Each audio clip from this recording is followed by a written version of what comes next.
Hey, monkey boy. This time I can prove the Israelites weren't black using ChatGPT. Ha! So that's what we're doing now? Using AI? What was that? I couldn't hear you over that smoke alarm chirp you people can't hear. Say that again? Hilarious and original. Hilarious and original. Hilarious and original. Hilarious and original. I said, is that what we're doing now? Using AI to prove who the Israelites are? That's exactly what we're doing, and I'll show you, boy. Oh, brother. 2 hours later. Your room still stinks. Look at how easily ChatGPT debunks everything you chimps have to say. Ha! You was not kings, and you was not Israelites. If we're going to use AI, then let's at least use an AI that's trained on the Bible without the Masoretic mistranslations or any agendas and actually tells us the truth. Liar, there's no such thing. I'll show you. Let's use Israelite Bot. Go to IsraeliteBot.com and ask the same thing. Fine, but I bet it'll say the same thing as ChatGPT.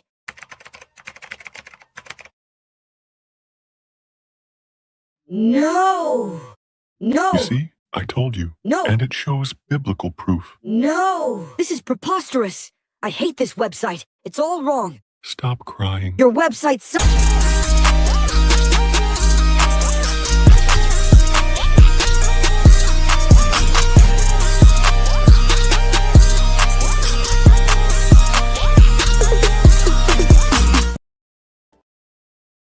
The Rise of Africa, the continent, the diaspora, and BRICS explores the relationships that are affecting the global economy right now. This book explores the relationships of the African diaspora's influence on the African continent and why this is important in stabilizing relationships with an understanding of how BRICS impacts the future, good or bad. You can order your copy of The Rise of Africa today on Amazon.com. Neo-diplomacy is the new currency. Neo-diplomacy is the new currency.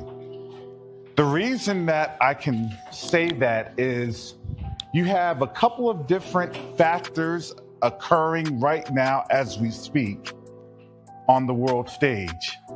The dollar is being disrupted. Nations are no longer wanting to engage with the United States. But the third factor that affects each and every one of us is that there is a diaspora from the African continent that's willing and able to engage our brothers and sisters on the continent.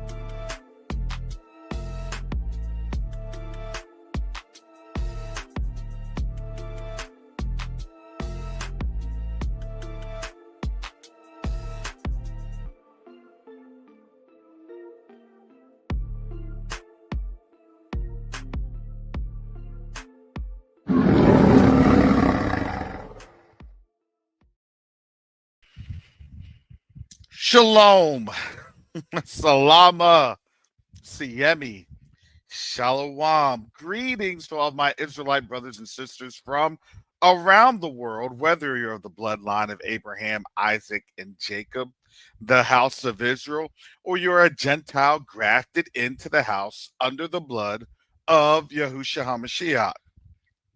I welcome you all this morning. This morning is an interesting morning. Shout out to Brother Yacoba. He tackled this yesterday. I still didn't get a chance to see what Sister E had stated. She came on last night.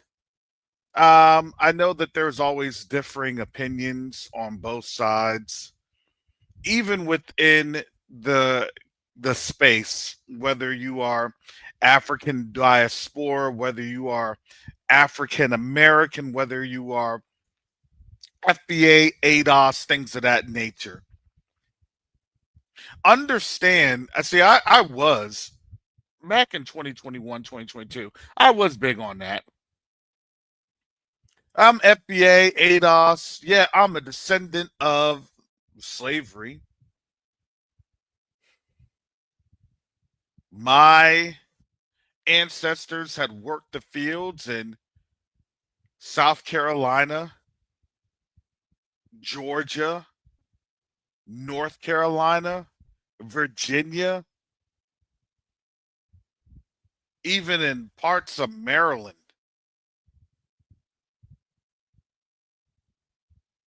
But here's the reality of this. This nation isn't my land. We may be able to own land, quote unquote, and for whatever time we have remaining of owning land, you may be able to own it. You may be able to have a mortgage or buy a house or do what you need to do for a time. And now that time is quickly coming to an end. Because the reality is that the gig is actually up for the current conditions of the United States. And so I'm going to piggyback on this conversation because Jacoba broke this on down yesterday. If you would like to, please go ahead and take a look at that conversation. Speaking of troublemaker. What's up, Karis? What's up, fam? All right. So, Brother Jacoba, did we not talk about this last year? And I had been talking about the mechanisms. So just to give you all the heads up, when I was invited to go to Burkina Faso, there were a lot of different parties that were there. And in doing so, when I had even shared some of this brother's information, his name was Sifwe Balaka. And I was giving you a little bit of a background on Sufaway, and what he was intending and what he was doing. And I understood the splashes that were going to be made because the whole premise of reparations, especially as he framed it, and I had framed this on this channel, was that it is based off of repairing damages from a declaration of war. The declaration of war was done through the Dum Diverses. This will ultimately go to Catholicism. This will ultimately go to Rome. He has sent a delegation to Rome. And now the mechanisms, if you don't understand, Rome is all behind this to do what? To restore and repair. But they're doing it through the proxy of the UN, and then the UN is falling under the AU, and now the AU is trying to stand up because half the AU is there, but it's not there. I would argue this, Brother Jacoba. I believe that that sixth region, which is why there are things that I do. We are part of the sixth region. We're giving that framework breath. What say you, Brother Jacoba? Yeah, we are part of the sixth region, and it it amazes me the lack of intellectual ability to comprehend what's happening, right? Because I saw Professor Black Troop talking about they stealing our FBA money, right? I see other people talking about stealing FBA money. That is just so silly. It's stupid, right? If they was gonna steal our money, there would be no reason to create the sixth region. They want us to participate in a global effort because as descendants of slaves, we have no global representation. I'm like, sometimes people just want sensationalism for the sake of sensationalism. They're stealing our money, Well, let me break this on down to you, because I have been in a lot of the groups. I understand the framing of this. Okay, it's like this, and maybe it's going to be hard for folks to get this or understand this. For someone that's been wrongfully convicted, do they get their money while they're locked up in prison? No, they don't. They don't. Why would you receive money when you're locked up in prison? I mean, you may have more in the commissary on your books. You may get an extra shower shoes or two, but you're still locked up in prison. That's the same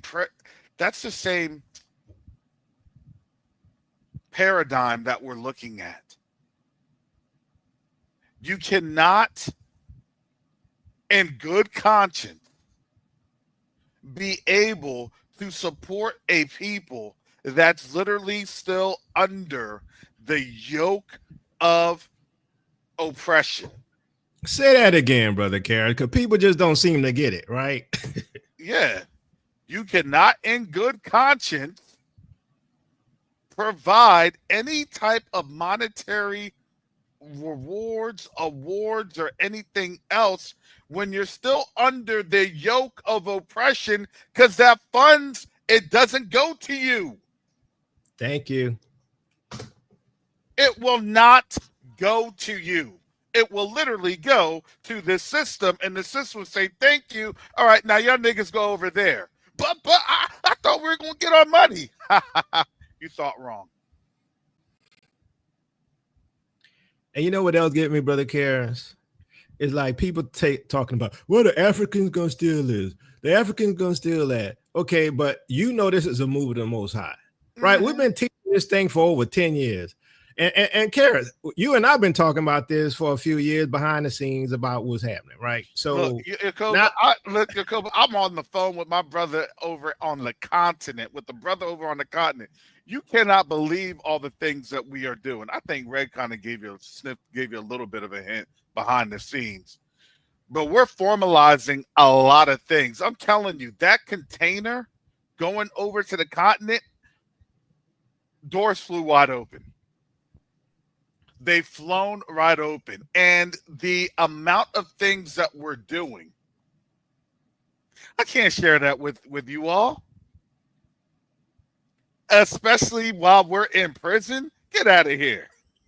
Well, let me tell you how I'm going to get on out of jail. Let me tell you how I'm going to get this prison break. Let me tell you. So look. I'm gonna answer this right here. So Sister Diana said, but we don't have to accept them making decisions without us being at the table. What they're doing is building the foundation. Even that African woman that is representing right now the sixth region, she's not going to stay in that position, right? Go ahead. Yeah, all it is they're building a foundation for representation, and then we're going to end up having, because guess what? Who's going to represent Region 6? Because Region 6 isn't just FBA, it's all the diaspora, right? So we got to come together and decide who gonna represent all of us. And then, I'm going to tell you, this whole FBA built BS, right? I'm sick of FBA. I can't stand them, right? Because All FBA does is cause division between us and the continent. I can't stand them, right? They act like it's all about, oh, it's us this, it's us that. Well, guess what? We're not representing us, right? Who's been behind the scenes setting this stuff up? Is Africans. The African right? Union. Yep. Yeah, I can tell you that bottom line. Earlier this year, they had elections. I did not participate. And there's a reason I didn't. I have personal reasons. And not just personal reasons. I'm just going to let you know. I have political reasons. Because one of the things that I know and I understood, when you're dealing with anything politics or political for the most part, guess what? It doesn't get done. It doesn't. Yeah. Yep. My route. Quick question. Yeah. I didn't mean to interrupt you, but a quick question. So Diana said, well, you know, how come they didn't tell us about Region 6? Brother Karras, how long have you known about Region 6? So let me tell you this, because I put this on out there. I haven't spoken about this, but I put this on out there. I am the president of Region 6 Council for Diaspora Affairs. And we have a couple of different projects going on the continent right now. That operationalizes things for us to build, to do, to manufacture. That creates economic vitality by allowing us to establish ourselves in a manner, key word, in a manner of entrepreneurial relevance, i.e., we go and we build things, i.e., we go there and we have projects established and we're building up the capacity for critical infrastructure, the capacity for economic development, i.e., we're letting our brothers and sisters on the continent know that we're not here just to say, well, give me, give me, give me. We're here to do. And part of that is actually part of Agenda 2063.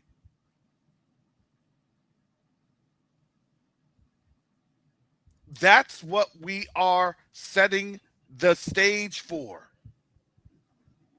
But you have to work towards the goal, because it's not just going to be given to you overnight. We all know that. It doesn't get just delivered overnight. Yep. But now, as we're seeing this, right, we're converging at a point of a decision point. It's a convergence.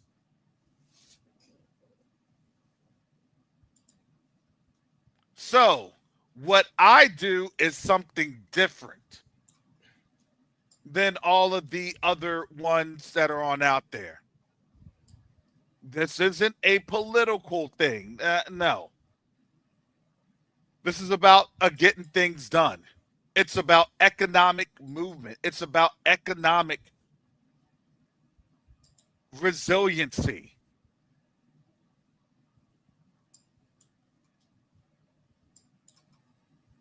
Well, that's fine. If we did a poor job, and you want to know why, you can say I've done a poor job, but let me tell you, this poor job is getting a lot of results. And here's the other thing. Not going to because here's the thing: when you let the masses know, that's when the masses go through and they derail. You can go ahead. Thank you.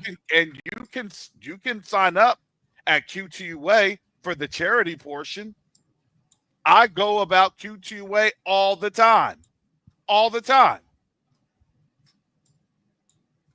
We have a lot of charitable opportunities. But when things are getting done, no, I'm not going to say that.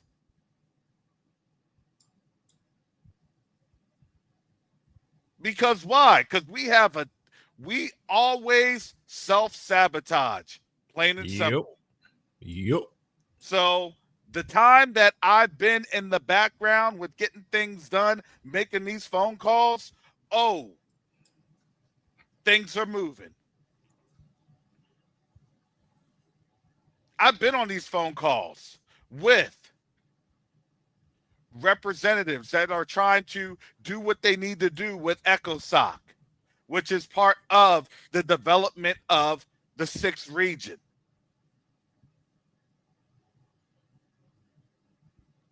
This has nothing to do about money. See, if you're focused on money, you actually miss the point of everything here. It's not about money, it's about relationships. You know, I say neo-diplomacy is the new currency because it is. When you're able to get on the land and you're able to work with our brothers and sisters on the ground to support and provide and to deliver based on their needs, guess what? The doors open dramatically. I'm not making decisions for anybody. That's not my job. My job is to build. I'm not making decisions for anybody. You can, if you want to stay grounded within this thing called democracy, which is what you all are stating, then that's it. Go ahead. Go ahead and stay in this system. That's Babylon. But if you want to actually produce, if you want to be successful, remember, what does the word says? Come out of her, my people, lest you what? Lest you partake of her plagues.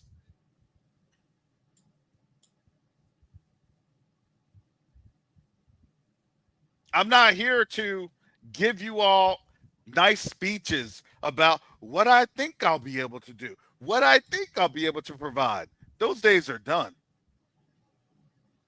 I'm here doing the work in the background.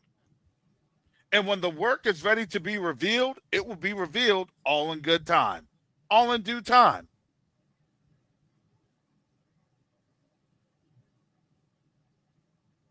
Sometimes when you are a prisoner of war, guess what?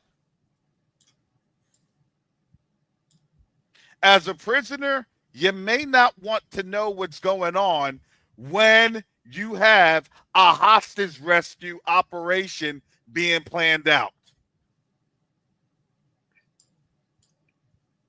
The only thing that you need to know is somebody will be there and they'll tell you, at this time, get down, put your hands over your head, and lay prone, because when the bullets start flying, those that don't know what's going to go on, they're going to naturally stand up and react. Because why? Because that is a natural flee pattern, and they aren't involved in the operation, so they're fair game for deletion. If you're down and you're taking cover, then we know who you are that needs to be rescued.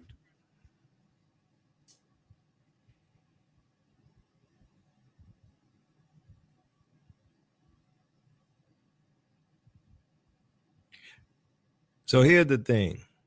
A lot of people don't realize we're dealing at international negotiations. Mm-hmm. And according to international law, none of you all have the right to participate in those discussions. Nope. Which is why they made a way for us through Region 6 to participate in the discussion.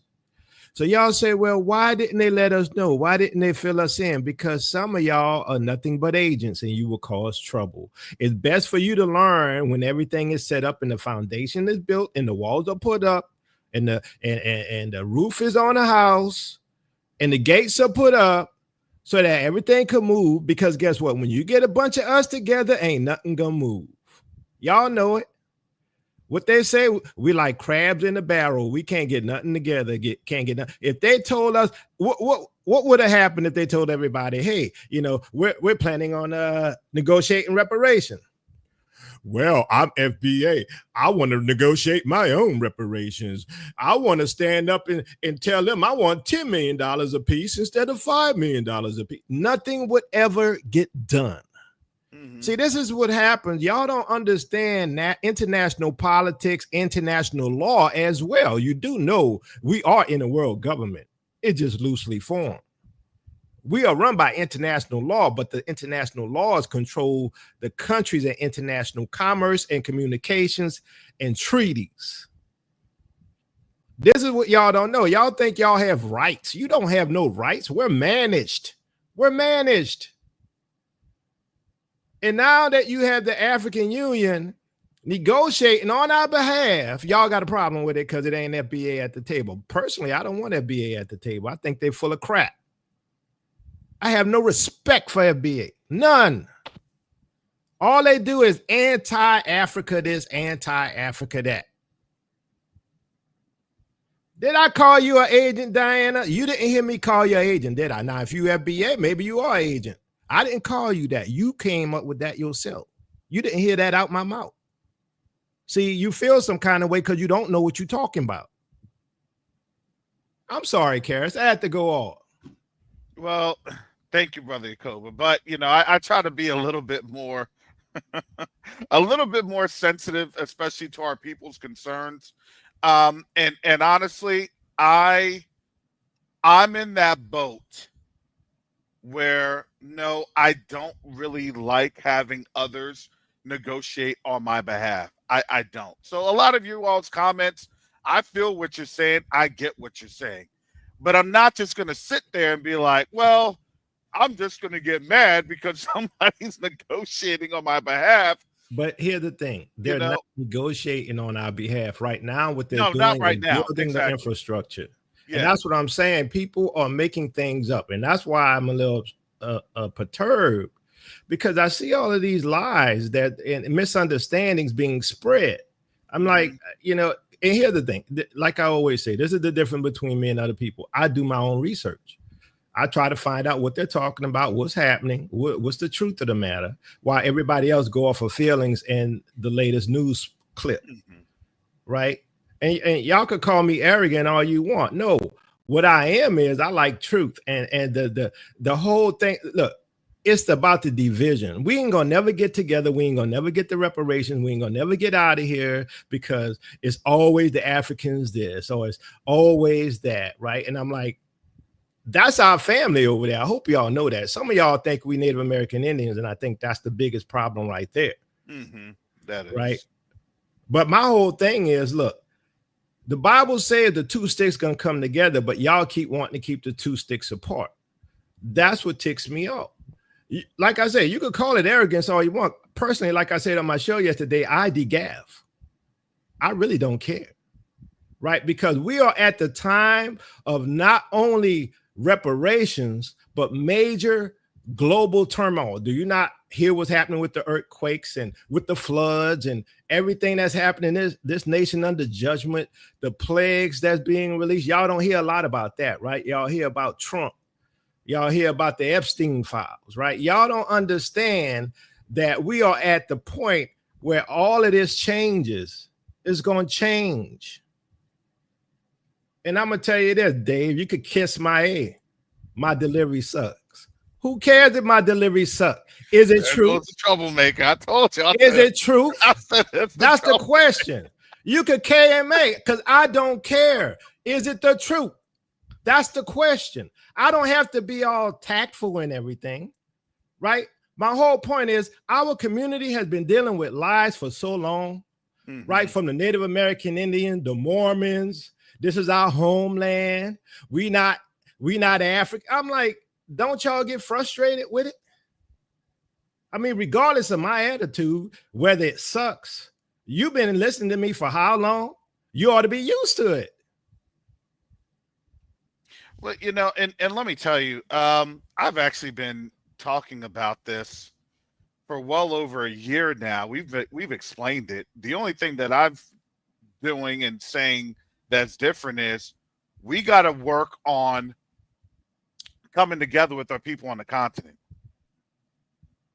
Now, does that mean that everybody's in the position to help right now? No. I know that a lot of our people are not in the position to help. However, what we're doing is we're creating those opportunities for our people to be in those positions. And it is our actions that will speak louder than any other words that said. Our actions. How we sent out the shipping container, how we're moving on the continent with other engagements. That's happening in the background. A lot of these things, no, I'm not going to disclose to you. Well, I talked to this person, I talked to that person, I did this, I did that. You know what I say? Please pray for me. And I thank you for your support. So I can actually pay my cell phone bill, so I can actually pay my internet to make this happen.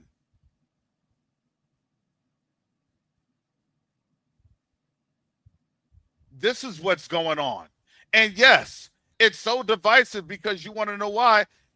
People want to eat their raisin cakes in captivity. I get it. Man, I love Babylon. I just want to get my money and be here in Babylon. Okay, but that's not the mechanism. Remember, the real mechanism is this. You were stolen from another land. So by right, the place where you were stolen from is actually able to be repaired because they declared war on an actual area of operation. Literally, they call it an AO.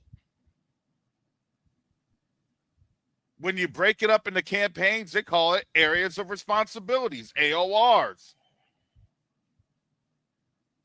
The war wasn't just on a people, it was also on a land, i.e., that's why you've had an occupying force. The occupying force came through and set up their bases, known as what? Embassies. Now you're starting to see these countries picking up, packing up, and leaving. And now you're seeing some embassies either closing up or they're just being forced to shutter. Because why? Because all that is just military devices and plain clothes. Better to have plain clothes for imagery than uniforms. That would be real suspect to have an embassy right there and everybody's in camo fatigues with rifles.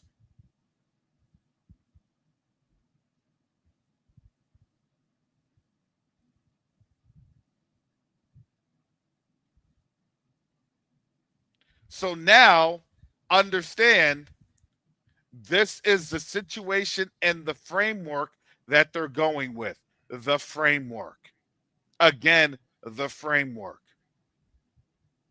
And that framework, it's not going to be there. Look, I'm going to say this. Where we're at right now, and I'm honestly, I'm surprised that the AU had actually announced this, because this was all the stuff that was going on in the background. And for me, look, I'm always naturally skeptical. Okay, all right. I can see it happening, but I don't really see it happening. Because honestly, look, I know our people. And I love our people because why? Because I'm the same. Man, how are we going to do this? How are we going to do that? How would you do this? How would you do that? I gave a couple of different anecdotes. I gave a couple of anecdotes of, you know what? Give our people some prepaid visas and load them suckers up once a month. Yeah, I said that. Garth can let you know.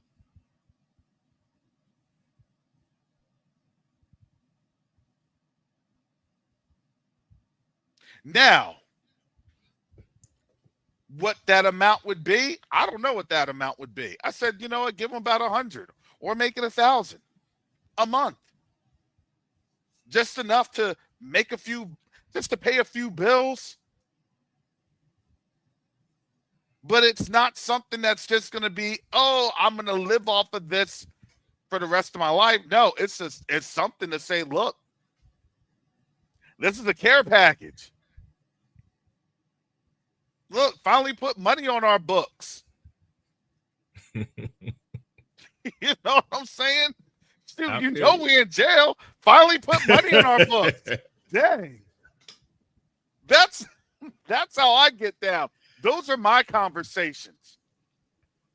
So one of the things I want to add is, and I do need to calm down a little bit, but it gets frustrating because all of the lies and stuff, right? But understand this, right? Like, for instance, they were saying that, somebody said that 54 African nations determining how they're going to use our reparations to build up those countries, right? That is not true.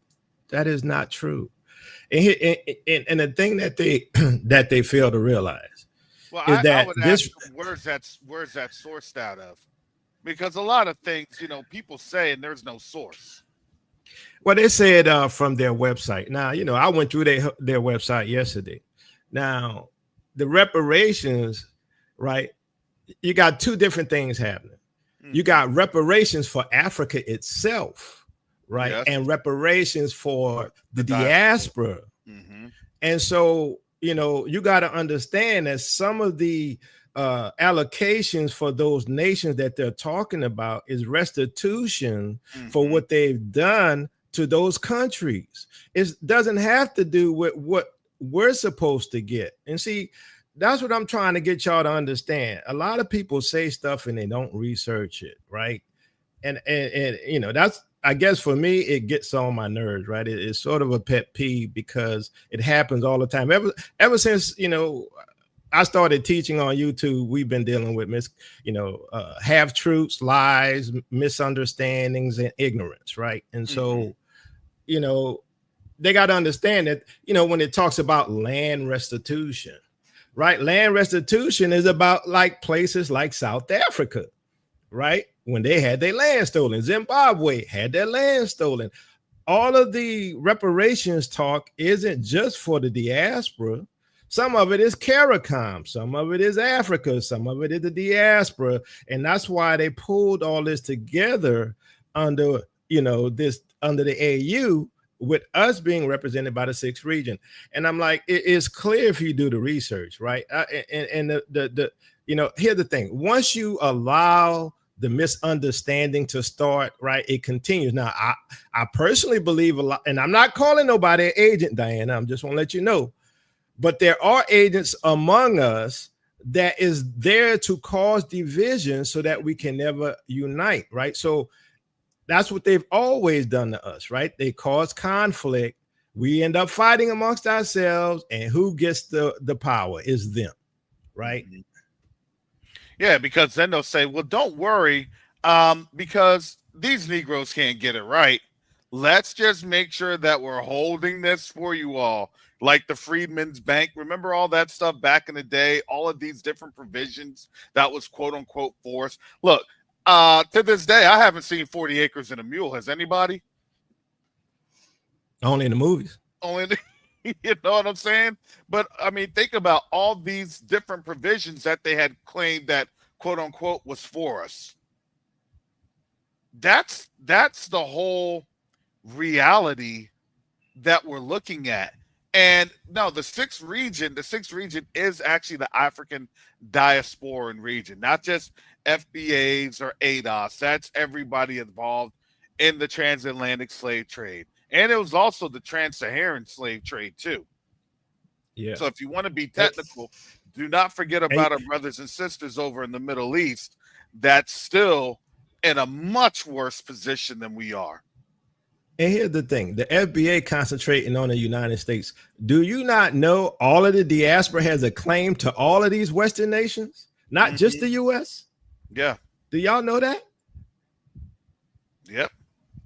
Yeah, you're talking about literally European nations. You're talking about South American nations. You're talking about even some Pacific. And you can even throw in there Middle Eastern nations, Asian nations, yeah. Yep. So literally the whole world is there, and you have a mechanism through the UN to actually have that framework discussed. Now, do you think that they want to pay? Absolutely not. Do you think that the U.S. wants to play? Absolutely not. But as we're seeing this going prophetically, the reality is that once the U.S. falls, then people are going to start paying. Yeah. Yep. That's the linchpin. So when people say, how do our reparations get paid when the U.S. falls? But I don't want the U.S. to fall because I want to have a big house and I want to have the mansion and I want to have my beach house and I want to have this and I want to have that. Well, how can you have that if you're going to be the one here? And let me tell you, just because you have money doesn't mean anything. It just means that you're just a Negro that has something in his pockets. And remember what happened with Red Summer? Remember what happened with Greenwood, Oscarville, Durham? You mean we're not going to be able to stay here, Brother Karras, and spend our money? Heck no. Heck no. You better be looking. It's gonna be the leprechaun in reverse. It ain't. I want me gold. This nigga, you got my gold, and I'm leprechaun in the hood for real. So that's why it would really be then unconscionable to provide those funds. Because they know literally that would be open season. Oh yeah, they'd come for us quick. Yeah, we'd be dead. No, we'd be deleted. Oh yeah, yeah, we'd be deleted. That's just how that would go. Yeah. Now I would say this: that as this place falls, again, who would want to stay in a place that's a fallen state? Shout out to Sister Shar. For those that had caught her Zoom, it was critical constitutional considerations. And I'll try to get the link on out there. I'll post it in the community chat. But she gave about a 2.5 hour breakdown of where we're at in this. It's a neo-dictatorship. And I say neo because this is a very interesting form because we haven't seen a dictatorship in this type of form. That's why I say neo. So the reality is that you now have I can do and I can say whatever I want to say because who's going to challenge me? So now you literally have lawlessness. So would you want to have reparations? And then the person in office say, thank you for your check. It's going to sit right here in the Treasury Department. Oh, and by the way, like they always do, we need our reparations too. Come on now. Well, have you noticed this now? Well, black people are now racist. You heard that now? Why are they coming out with that framework? Why are they framing that? Because they know that their time is limited with us. So they're going to have to create as much of a narrative as they can before they get judged. Go ahead, Jacob.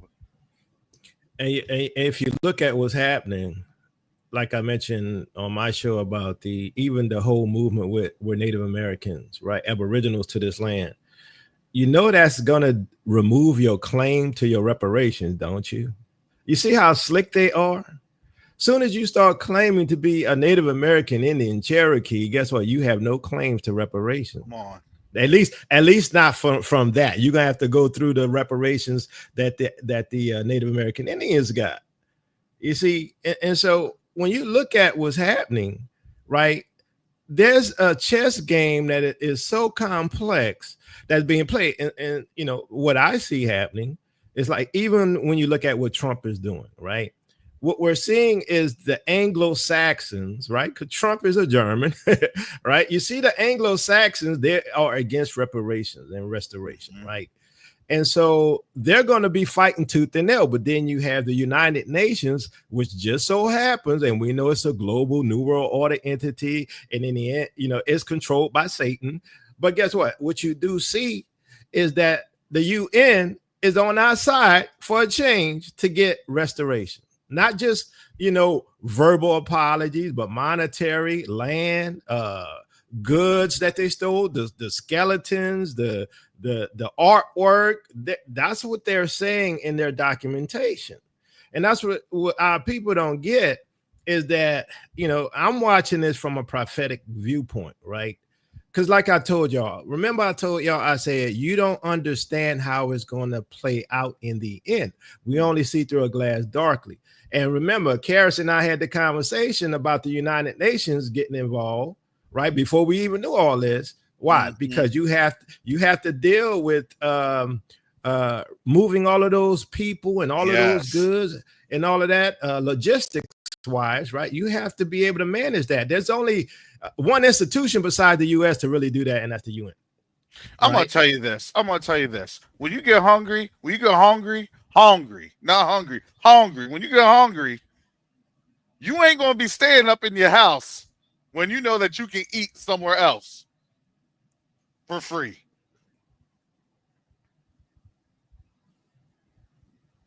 This is why they're going to collapse the system. It's a liquidation. They don't want a liquidation. This is the last thing that they want. They have to have a liquidation. Karen, since you said that, it came to me just now, and it makes sense. You're right, because we saw that America's being sold off, right? The corporations are taking control of it. It makes sense that they're moving the government property to private hands because when the reparations come, America gonna say, we don't own nothing. All we got is this little bit right here. That's all we got. All of the other stuff is in the private sector. I'm like, that makes sense. While they're trying to chop up all the national parks, like they're already like putting real estate agents on Yellowstone when that thing's about to blow. You know what I'm saying? Like, come on, like you can have your stuff right here in the caldera. You can see all the fireworks. Okay. And yes, I just had it on in there. It was Master Tactics said if they gave you reparations, you best believe they will collapse the USD the very next day. Are you talking about the very next day? Now they'll submit that electronic check coming from out the Treasury, and then 5 minutes later they're gonna crash the USD. Not the very next day, the very same hour. At the very least, you're still an American citizen. We want half. You want half, exactly. Come on, exactly. Well, yeah. As much as 60%, because they could call it some inheritance tax, and then you have your state tax. Yeah, you only get like a third of it. Exactly. And then they're gonna hold the rest in trust for you. Yeah, exactly. In perpetuity. That you can say that you got money, but you ain't got no money. Oh man, I'm rich. My family rich. We got this payout.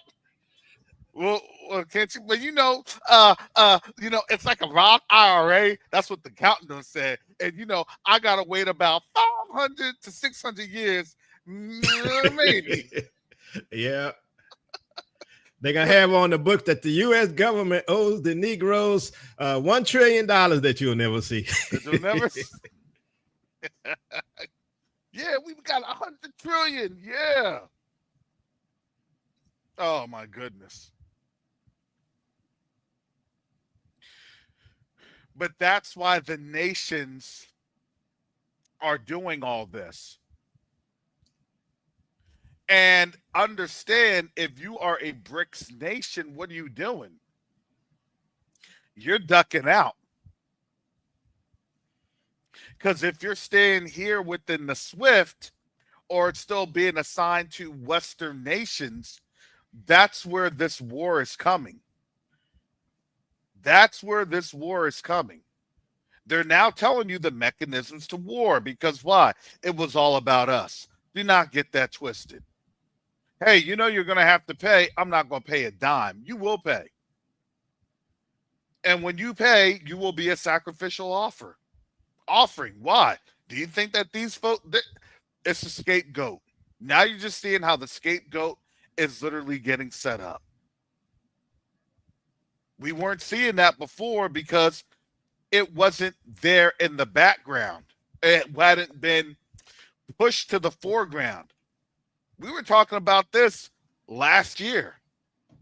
But now you had the Tariq Nasheeds, you had the Jason Blacks, you had the Professor Black Truth, and other channels now opening up on this content. The question is that, you know, did their handlers allow them to do that for certain ones?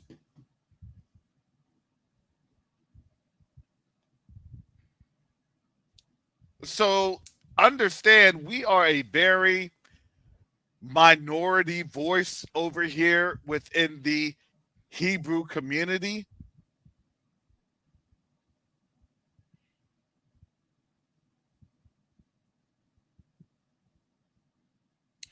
Brother Kobe, if you want to answer that one. If we be in Genesis 15:13, which I believe the 400 years, the Most High said he would bring us out with great substance after he judges that nation, not another people. So, you know, as we've taught, there's a misunderstanding of the second Exodus, right? Because our mindset is tied to the idea of leaving one country or one nation, which was Egypt. All our people left at one time. Our people now are scattered to the four corners, right? So we can't leave at the same time. So according to the scriptures, those in Babylon, and that's who I believe we're in, America, gonna have to flee so that we don't get judged with her. And after that, all of the family from the four corners are coming back to the continent. So that's the misunderstanding. Well, yeah, I know that folks don't want to read Isaiah chapter 60, you know, where the forces of the Gentiles, you know, get converted unto us. Basically, all the wealth, the resources, as we have our rest of our family leaving, as we're fleeing, as we're going, because it's not going to look anything good to the rest of the world when this dollar collapses. I don't care how much folks try to insulate themselves with bricks and things of that nature.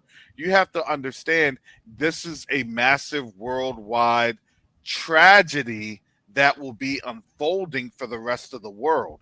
Because why?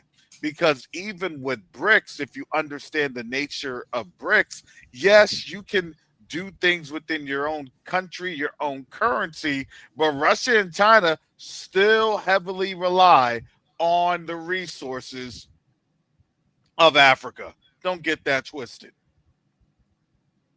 Same with Europe. Whatever and however they want to proxy it, if they say, well, you know what, we'll just pay the higher prices through China, through Russia, through BRICS, okay, but what happens when they have no resources coming from the continent? What happens when we say, you know what, don't worry about manufacturing anything. We're going to manufacture it and we're going to do it better here in Africa. Oh, and since you don't need to worry about manufacturing anything, we're going to keep the resources and you can manufacture your own stuff based off of your own resources. We don't have all those resources like that. Oh, you don't? I'm sorry. I guess that's a personal problem that y'all are going to have to figure on out.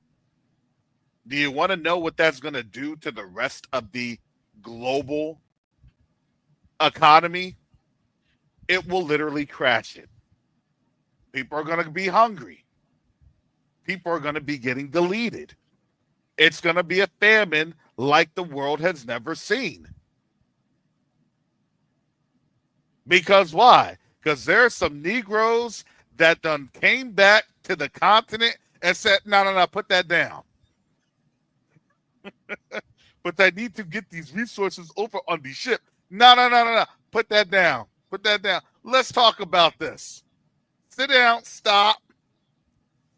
but their economy. Now your economy is going to be good. Sit down. Stop.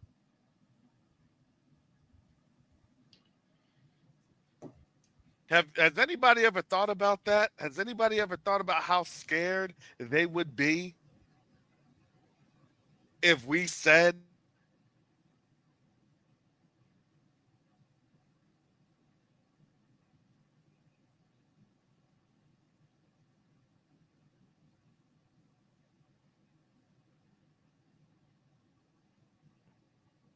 Was that a question for me, Karen? Oh, he dropped. Okay. yeah, I guess Okay. they really are targeting me on this one. I guess it's, oh, don't give those Negroes any ideas. Well, see, that's the thing. They don't want us united. They try very hard. Mm-hmm.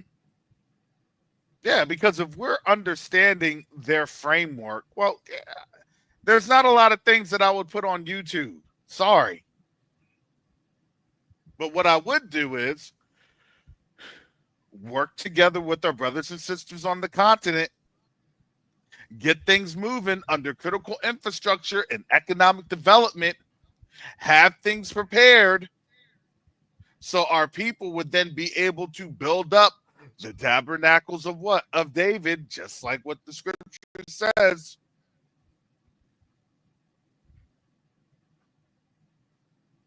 That's what's getting ready to happen. However, i.e., if you're coming over to the continent and you're going to say, well, I got kicked on out, get your hands off of me, and, you know, you filthy Africans and all that other blah, blah, blah nonsense, you want to know what's going to happen? They're going to say, okay, you know how Trump was kicking people on out? Guess what? Go back to America. Man, you know I can't live in America. Hey, then what are you going to do coming here to Africa with a white supremacy mindset? That's not going to serve anybody. The mindset of oppression to then be the oppressor, that doesn't help anybody. And that really is, it's a heart condition. Now, a lot of our people are going to have to be located elsewhere in pockets because our people are going to be going through some things. You're going to have a lot of psychological and spiritual counseling.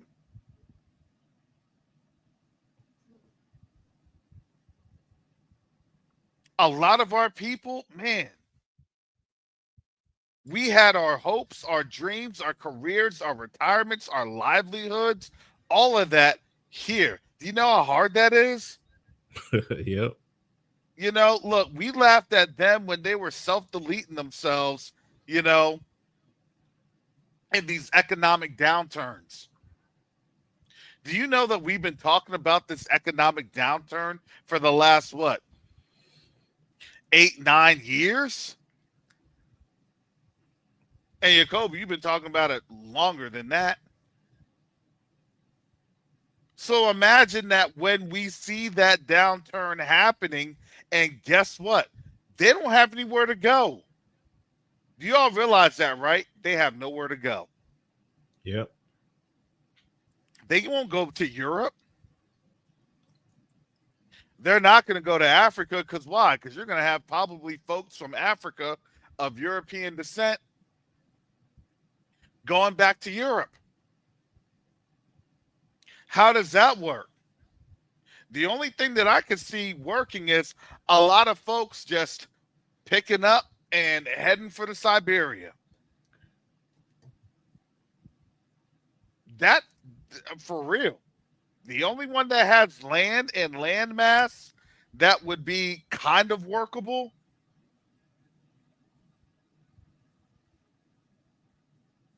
is going to be going to somewhere in Russia.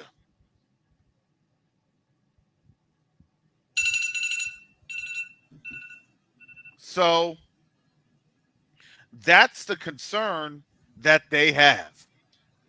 And that's the reality that they have. Well, I may have to live in Alaska. Alaska's a very big area.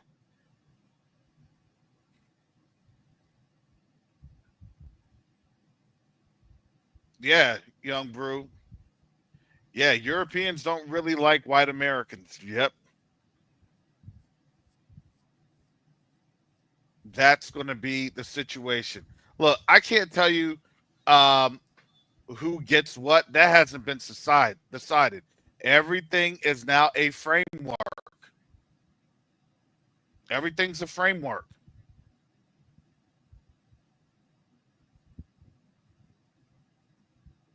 I told you earlier this year, I had the opportunity to vote for the African Diaspora Assembly. I had the opportunity to go on there. And you want to know what? I didn't. No, Africans are not going to decide for Negroes. They're just providing the framework. Here's the thing. Legally speaking, we are not even able to bring a case to The Hague, to the ICC, the ICJ. It has to be another country, another organization, which the African Union is doing. I don't think they understand that, Brother Kerr. They don't. Yeah, they can't. Yeah, and that's not on me. I'm just going to give you the information. That's between you and the Most High.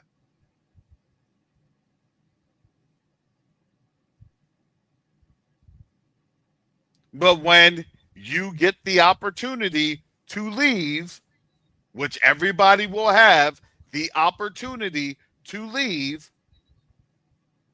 understand where you will be going to, or where you should be deciding on going to, or where you would be researching.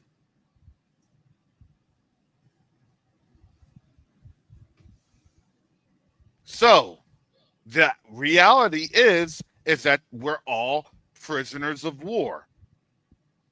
And they know that. They just can't say that. You got to understand, they're trying to do the work while placating to Western, and I'm going to say that, Western sensitivities. Honestly, it doesn't seem odd to me. I already knew this was coming. Exactly. This isn't odd. Exactly. It's just now people are finding out what I've been saying. You can go ahead. I said this thing like literally last year. Now people are seeing it because Tariq Nasheed said something. Oh my goodness. They're gonna take why? They're sensationalizing it. So they can do what? You can give it to a broken people that's gonna be like, hey, Mr. Black person, you don't need all that. Let me put this in the bank account for you, and we'll exactly. Never see your money again. Like, come on. And see, that's the thing, you know. Karis. What's up, brother God? How you been? I'm good. And it's funny because I got up on here to just, you know, I'd say about a year or several months ago, I remember Karis saying this and how our people would react. And I'm not going into further detail, but he told me that some of our people would not be for this and it would cause division, as they would. But I didn't know the mechanism about the reparations being like they already have like a framework for something that the Most High said he was going to do. I mean, so I understand how our people may not like how it's going to happen, or they want to control what's going to happen, but it doesn't work like that. We have to have the faith that he'll look out for us and, you know, not let our feelings be a stumbling block. And see, that's the other thing, like, you know, like for me, I'm a passionate person, right? Like I said, you know, you get on my bad side, you're on my bad side, but if I love you, I love you. And so even when it comes to like what we're seeing happening, right, you got to understand, you don't want to sell your birthright like Esau for some red stew, You see, and that's what I'm trying to get y'all to understand with the agents and the people sneaking in and try to cause you confusion. You just might unknowingly give up your birthright for some red student, right? So, it's like somebody has to wake y'all up and be careful. You can't trust everybody. You have to be cautious, because here's the thing. Yeah, the Most High give it to you, but just like Esau, by law, he was going to get his, but guess what? He sold it. You could give it up. You could give it away. You don't have to take it. That's why I say, if you don't want it, I'll take it and sign it over to me. If you're Native American Indian, sign it over to me. Yeah, exactly. I'm sure they'll probably give you a questionnaire. Do you understand? That's why they're trying to actively. What are they trying to say? This whole woke culture, the wokeisms. What are you seeing in the defining answers of this wokeism? You're trying to separate yourself. We're all Americans. What are they trying to do? They're trying to say, come to my side, because I don't want to be paying for what my family has done to your people. I don't want my family to go through this for generations.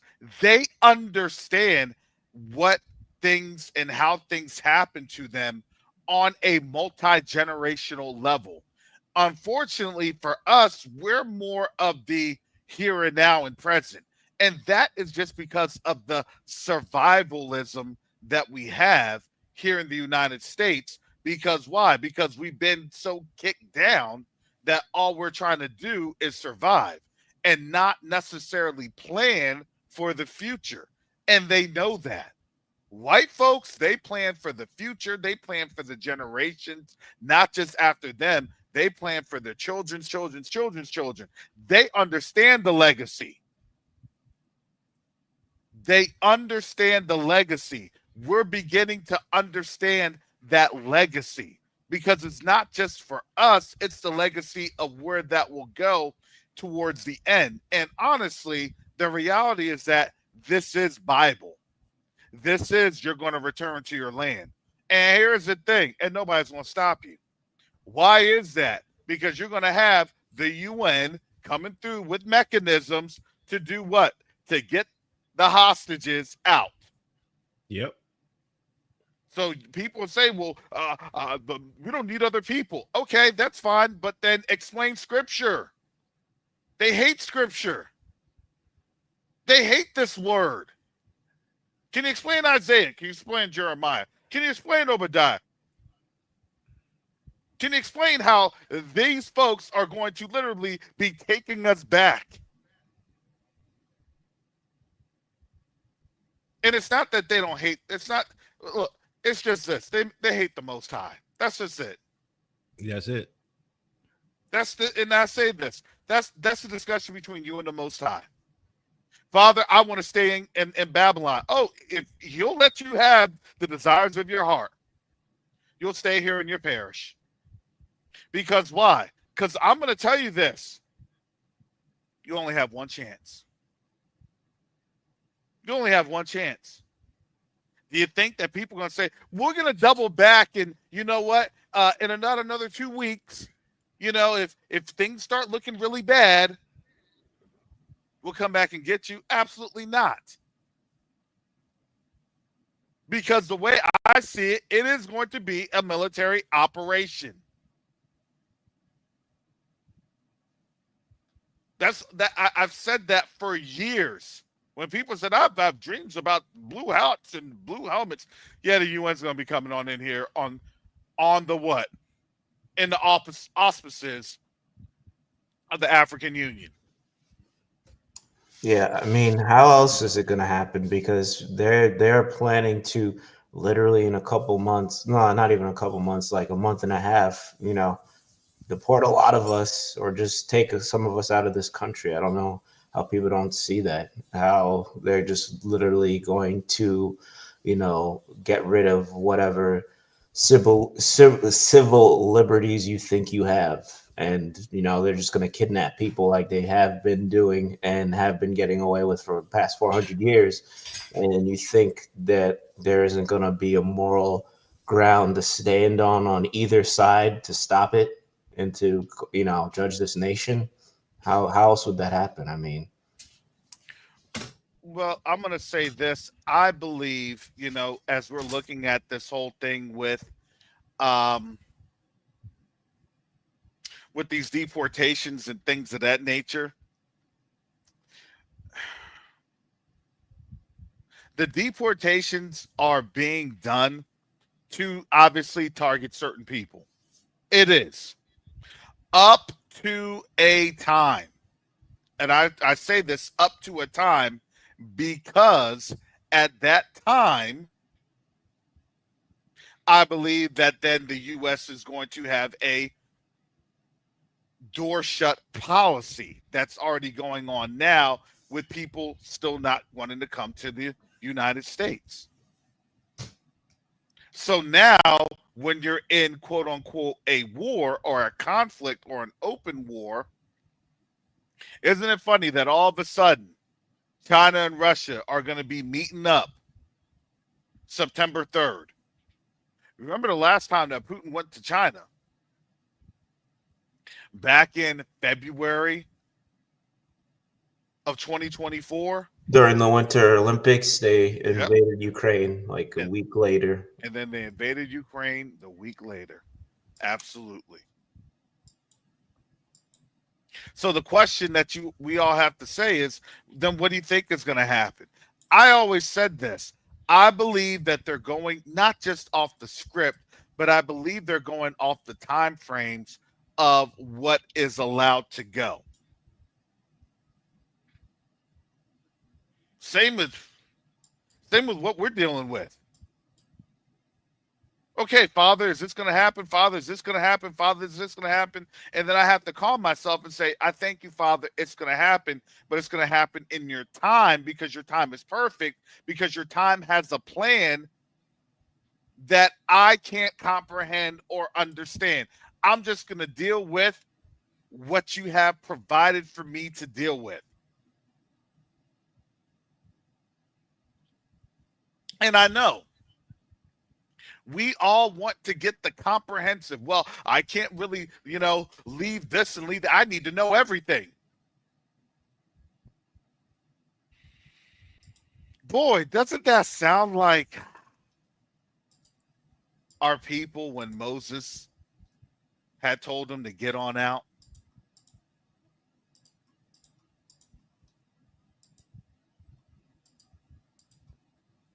Yeah, I mean, it does. I mean, they wanted to know every detail. They wanted to have the same, luxuries that they had in Egypt.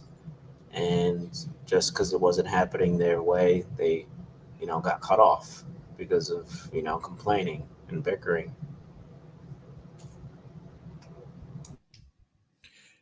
And look, the way I see things, I'm always asking questions when I see certain chess moves. Y'all know I like to play chess, right? And so, like, I would ask myself, I say, well, how come France is so easily leaving Burkina Faso, Niger, Mali, Senegal? I'm like, why? Now they removed the last of their military presence on the continent. And it doesn't make sense because we understand that they need the uranium, they need the gold, they need our wealth. And they're not putting up a fight other than maybe trying to, delete Ibrahim. So when you think about these things, then you understand how globalization works, right? They're trying to fall within international law, right? And even though they don't follow it all the time, but, they can't just say outright that we control things anymore, right? Because they're moving under the new global order, right, which is international law. And international law it deals with countries, right, and it deals with NGOs and stuff like that and corporations. But the common man don't really have a say so when it comes to international law, which is why we have to be represented through the AU. And see, these are the type of questions our people don't ask. They say, well, where's my money? How come we don't have anybody there?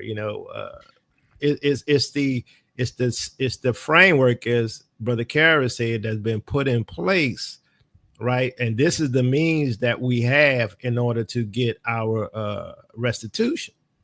And so, you know, a lot of people will have you missing out on getting your restitution, you know, for the sake that you don't have an FBA up there yet, right? And so, you know, you have to understand and be wise as a serpent and gentle as a dove, and understand how the world works, right?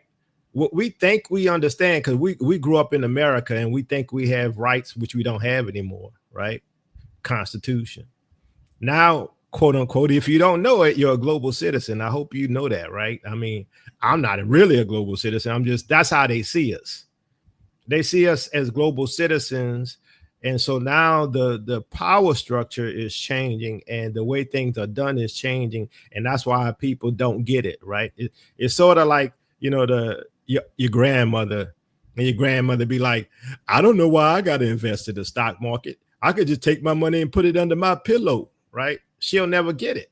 It's sort of like that, right? We're in a new time. So, well, let me address this here, because people said, "Are we not allowed to ask questions?" No, you can ask questions, but I'm going to say this: take those questions to the Most High. But if you're murmuring and bickering over what He's doing, then take that to the Most High. Listen, I murmur, I bicker, but I still will take it to the Most High, because I'm not perfect. But I do know that if I do murmur and I do complain, then guess what? The Most High is going to deal with me.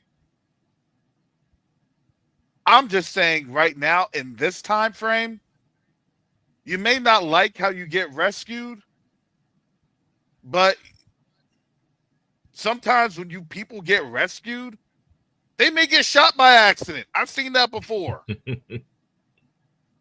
They may lose a limb. I've seen that before. Folks, when they do get rescued, they may even lose their life. I've seen that before too.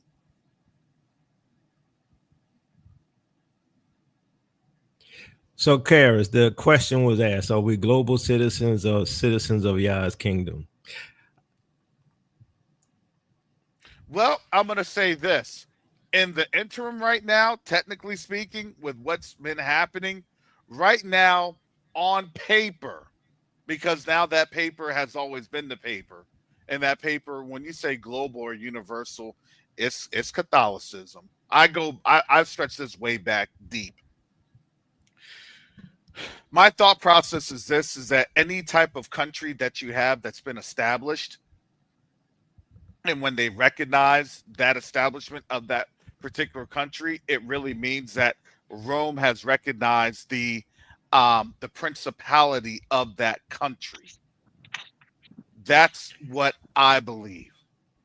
Now, so I'm sorry, yeah. I just want to say something right quick. Brother Dave, I'm an acquired taste. You either like me or you don't. That's how it is, bro. But go ahead. So the reality is that we're just now seeing the actual authorities of what that global citizenry looks like. Because remember, if you don't know about what was going on, I would say in the 15th, 16th, and 17th centuries, where you literally had the Vatican conferring who would be the kings or the queens or the rulers of those lands. Why do you think every single ruler goes and shows respect to Rome? Because Rome is conferring the power and the title of that power on that particular ruler, i.e., we've always had a global system. We just didn't know that we're a global system. How do you think insurance works? How do you think secondary markets work when you have life insurance policies?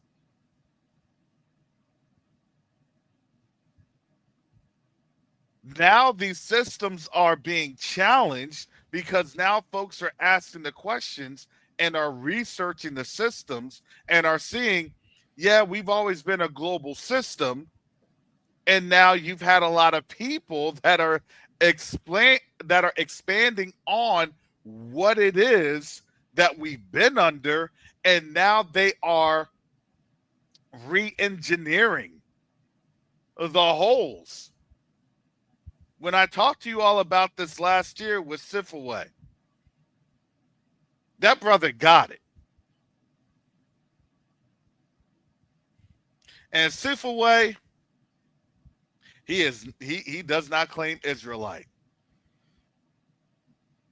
He claims African ancestry or spirituality. He claims the ancestors.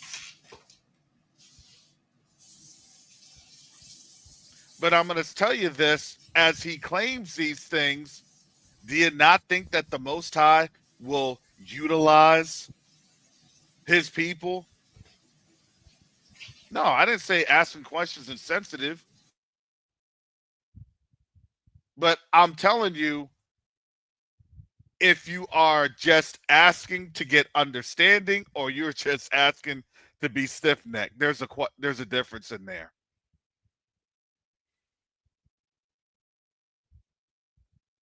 I remember that conversation, and it's crazy that this is all happening now, right as everything is depreciating here in Babylon. Mm-hmm.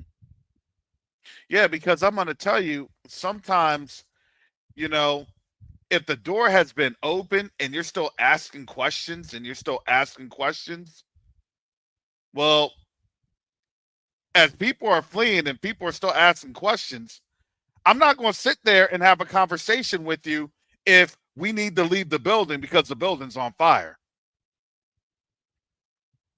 Do you smell that smoke? Do you see that fire? Is it feeling hot? Yeah, but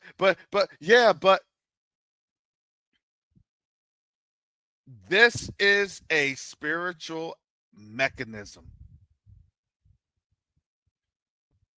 That's why I've always said this is the last challenge. Now we're just getting the challenge in front of us. Don't get scared.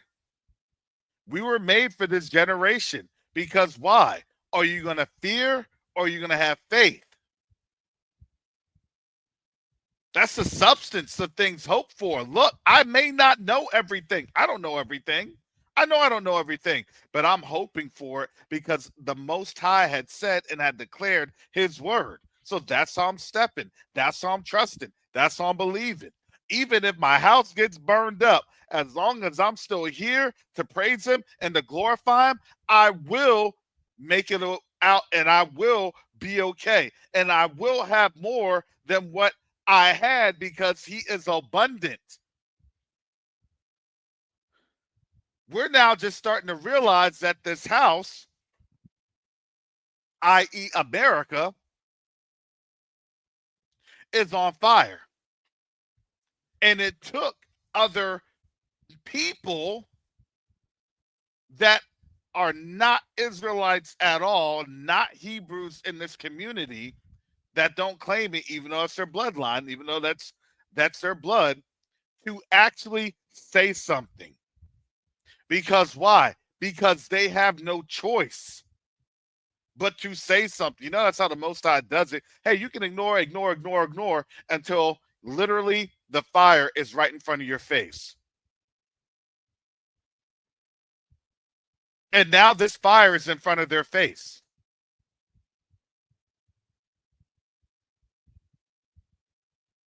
People don't want to flee. They don't want to up and go. They love this place. They love Babylon. People literally hate the Most High. Man, I woke up. I told you all, this is literally Daniel chapter 12 playing on out. Some to everlasting life, some to what? Eternal shame and contempt. Contempt for who? For the Most High. Why? Because by darn it, they're going to stay in this American dream even if it costs them their life. And if it's going to cost them their life, then what do you think they're going to do? They're going to want you to be on board with their destruction. Nah, you better pick up your tent and move your tent, lest you get swallowed up and you go down to the grave. I really feel bad for these other people that's saying all this stuff, because you already know it's going to be a bad ending for them. It really is. And I pray for our people.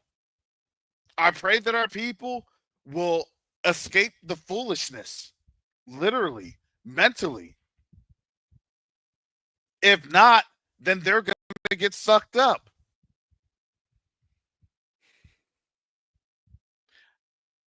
I pray that you ask the Most High for direction. I pray that you talk to him.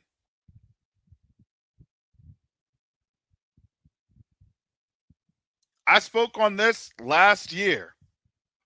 And now this year, I got to move. The Most High has me doing things.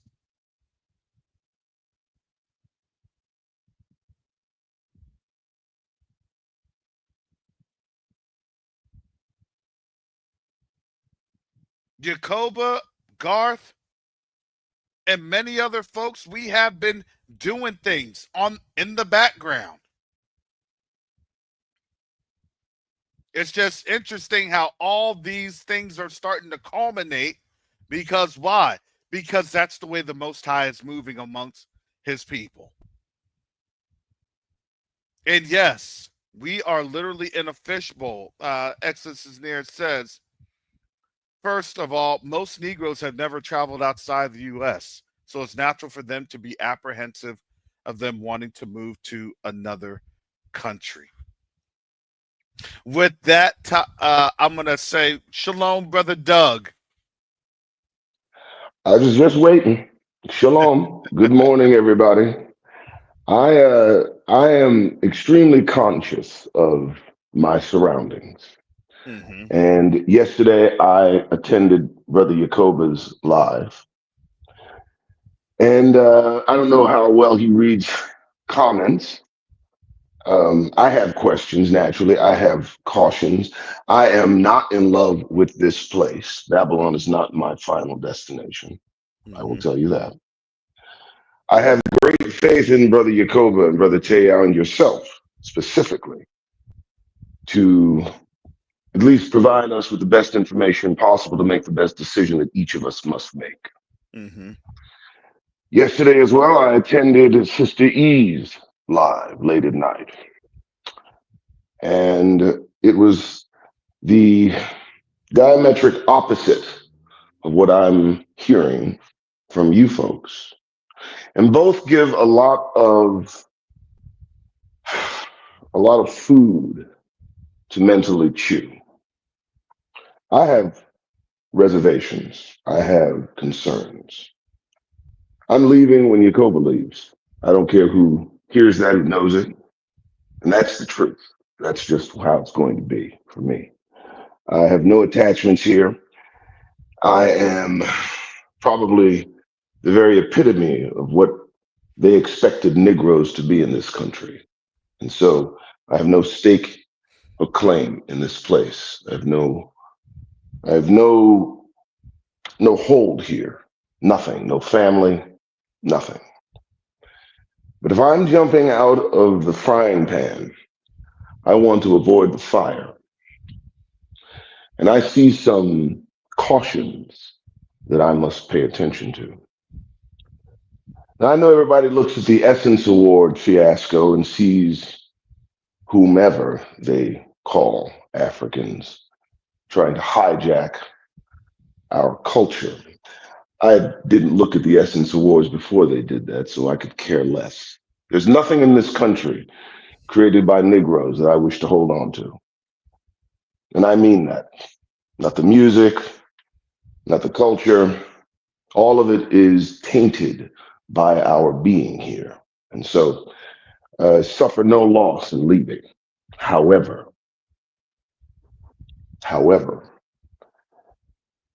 as much as you have framed this in a movement set in motion by God Almighty, I must look at the players closely. And the one thing you can count on is human nature. Mm-hmm. These individuals want to take over and control and disperse and decide and determine for Negroes.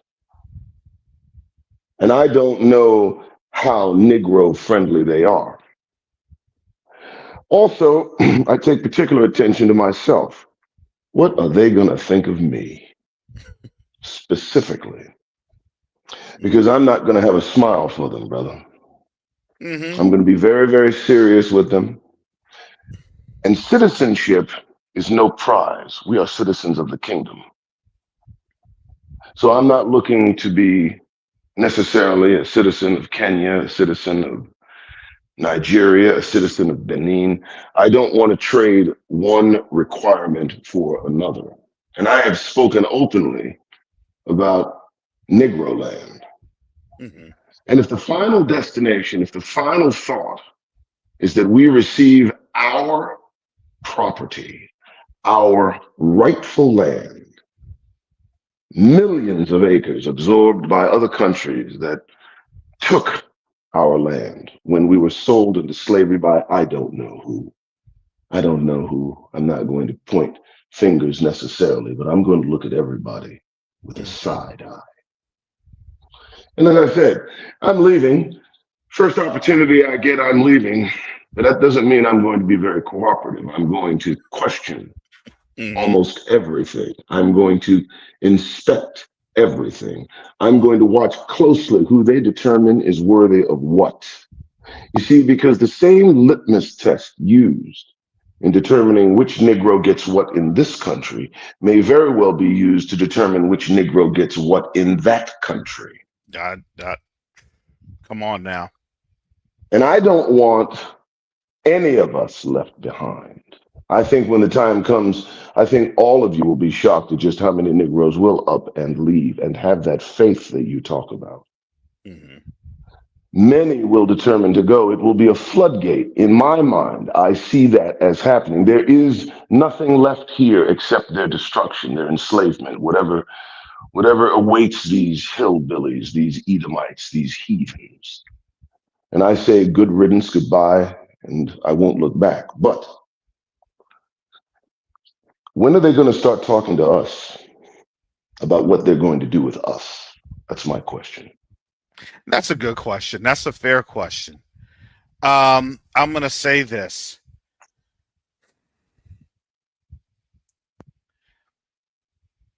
You got to remember everybody's sensitive because everybody's gone through something. They've gone through this. We've gone through this. Whose pain is more? Is their pain more? Is our pain more? Hey, we got shipped off the land. Well, we were on the land and we got enslaved and we got drugged through all sorts of horrendous genocides.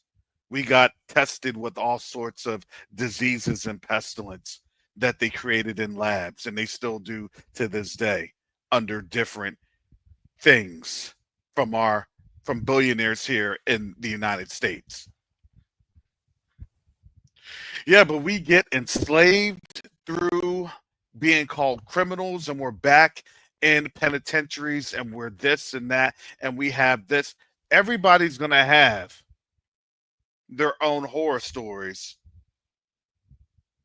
of captivity. And this is why we have to...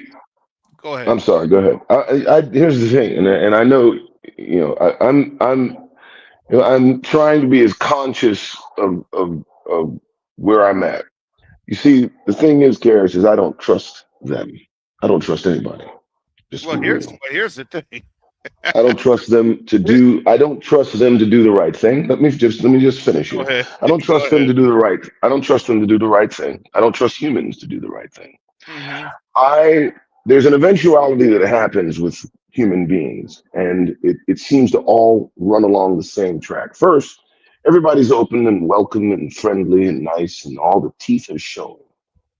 It's very nice. Mm-hmm. And then as things progress, thoughts creep into the minds of these individuals who have been so generous as to help poor Negroes get back to the motherland. And then as they see us doing the things that we do as Negroes do, because Negroes are set apart, unique individuals, unique and special individuals with talents and proclivities and all of the things that come along with being a Negro. Then suddenly the resentment begins to settle in. Mm-hmm. And the only issue I have, Karis, at that moment, we're there. We've left America. Mm-hmm. And we're there. We're trapped, confined by our own decision, our own determination to flee, which I agree with wholeheartedly. We must flee. I will not bend from that. I agree with Yacoba. We have to leave. But Well, somebody's got to set the tone and say, this is what will happen to us. And yeah, that has to be a Negro. yeah. It No, can't be anyone else. no, Go ahead. absolutely. And those are always those are all the concerns that I had voiced. I voiced these concerns. Don't think that I'm just sitting here like, oh, well, we're just gonna go, and when we go, we're just gonna sit in dirt. Hell, no, no, no, no. Wait. No, that's not what's gonna happen. And I've voiced that because again, I wish I could tell you all the stuff that I'm doing in the background, and I can't. Yeah, you better not. I know. Well, as long as hopefully I've had voiced those concerns to people, to leaders that I'm interacting with. I've voiced those concerns to what it is. I'm going to tell you what I see coming through. What I look at, my understanding is this. No, we're just not going to be left to our own devices. There has to be a guardianship of some sorts. Because why? Because we all have to go through mental counseling, every single one of us, to deprogram. 3.5 years, I believe, just as the Most High had said, 3.5 years. And what is that going to be? I believe that it's going to probably be under some sort of UN AU stewardship. I do. So then you don't have people trying to take advantage of us. A lot of our people will just say, you want to know what? I just want to be here in this village that we created, because this village that we created, everybody wants to be in here. Because why? Because this thing is the truth. We got our water here. We got this there. We're building this there. We're building that there. And you're right. What does that naturally do? It creates jealousy. So there's going to have to be mechanisms to where we have to be able to create the knowledge transfer and subject matter expertise, so then we are interacting with productivity. And let me tell you about the interactions that we've had in the past. A lot of interactions that we've had in the past, they turn negative and they turn sour, because do you know how they get those negativities and that's and that sour thought process about us? Do you know who directly influences them? I'll give you a clue. They just laid off hundreds of people less than 2 weeks ago. That's the State Department. Yeah, that's the money. Your tax-paying dollars, our tax-paying dollars have done that to create the image of negativity that they wanted to perpetuate amongst them regarding us. So if you don't have that negative imagery and that influence, because they are no longer doing their public broadcasting, their international broadcasting, they don't have the funds to get in front of people's face and say, oh, you need to be doing business with us and not with other Negroes. Because, you know, black folks, you've seen them on the movies, right? And now they're asking the questions, wait a second, is that the same thing that you tell them about us? they're losing control of the narrative because they're losing control of the conversation. All these projects that they were going to do to build and do all this and do all that. When they talk about waste, fraud, and abuse, yeah, it was waste, fraud, and abuse because they were never going to do anything that they said that they were going to do over on the continent.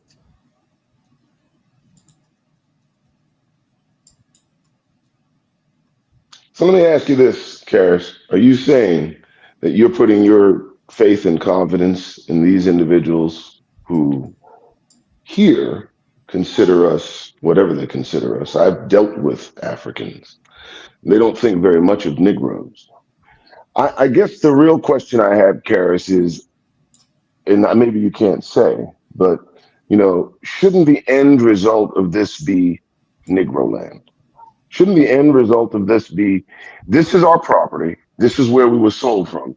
And to me, this is at least a decent start. Negro land encompasses literally hundreds of millions of acres. Why would not that be the goal? Why would we need to go to other countries and pledge our allegiance to their citizenry, as opposed to simply establishing Negro land, reestablishing it, filling it with Negroes, filling it with wealth, filling it with resources, obtaining the resources beneath the land, building in that region, and having that as our land, our rightful property? Why must we go through this mechanism that you talk about? And it's not a challenge to your thought process, it's simply a question. Because I'm going to be hard pressed to raise my hand and pledge allegiance to anyone. And I won't pledge allegiance to Kenya or Benin or any other African country before they've investigated deeply the opportunity to establish and re-invoke Negro land. Why is that? I don't understand. Nobody's talking about that. There was a place called Negro land. Well, what do you think self-governance is? And I would say, as I'm trying to explain it, look, I'm not going to come here and give you, hey, now that we're talking, let me give you a 15-point summary of what I've discussed.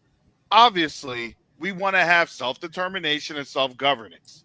Yes, that would be established because why? Because these nations would then be too overwhelmed with just us coming, and on top of that, that creates a security mechanism, not just for us, but also for them. We need to get organized and understand who we are, understand why we're here, because we just can't say this, and this. We have to be left alone.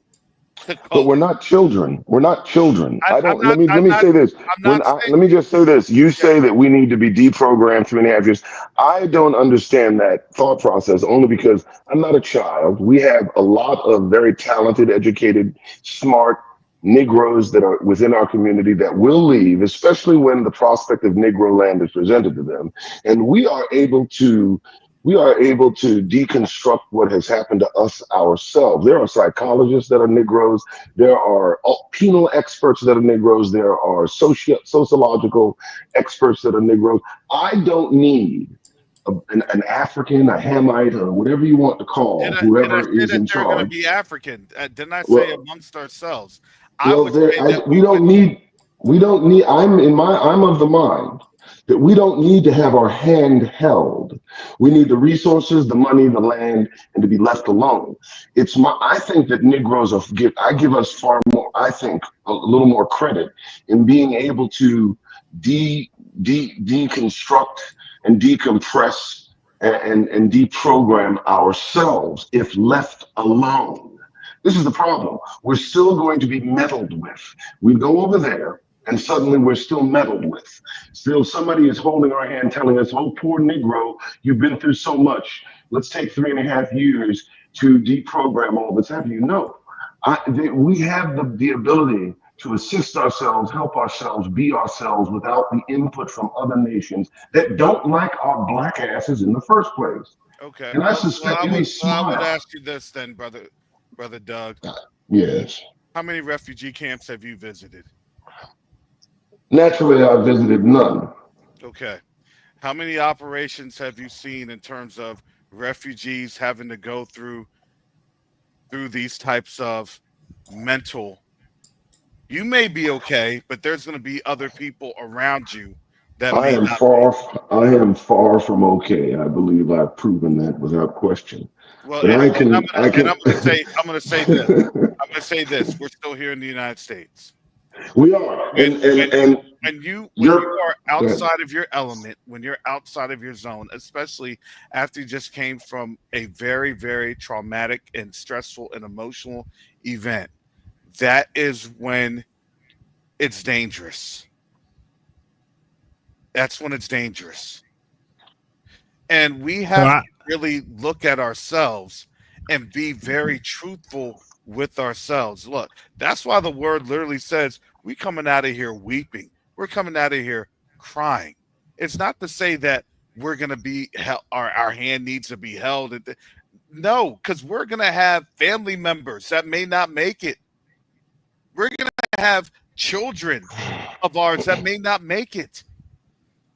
And we're going to depend on these individuals to somehow so sustain and hold us up. so let me say this, right? Because Brother Doug, I think you're seeing this from the wrong viewpoint, All right? right. Because right now you're concerned about people managing either your money or your rights to restitution, whatever agreement they come up with that they might steal from you, all this stuff. I have a question for you. Do you see this as being prophetic, what is happening? And if you do see it as prophetic, then that means that you should be trusting that the Most High has already worked it out and it's going to align according to his word. It doesn't matter what they do because they're in the hands of the Most High. That's who we need to trust. We don't trust man. I'm like you. I trust no one. I trust no one, but I trust the Most High, right? So we don't need to worry about what their plans are. Here's the deal. What would be the alternative to the African Union doing it? It would be to have these white folks over here in the United States determine whether or not you're going to get something. Do you prefer the ones in Africa to decide or these white folks who've been stealing from you for since we've been here? Naturally, I don't prefer the white folks, but I also you understand my concern regarding human nature is they get control over what is supposed to be dispersed or given or whatever they may call it.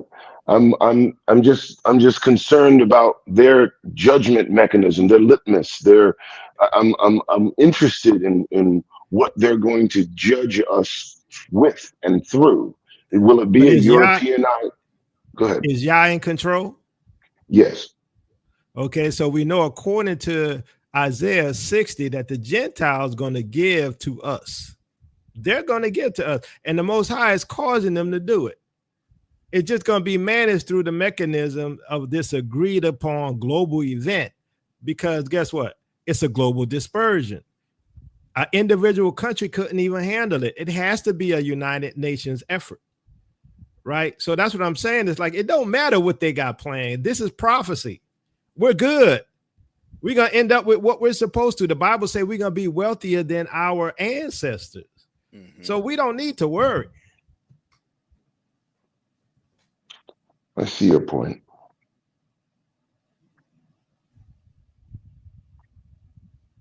Yeah, this is a good discussion. I appreciate you all being on in here because, we don't have those algorithmic supports that you would get from these other channels.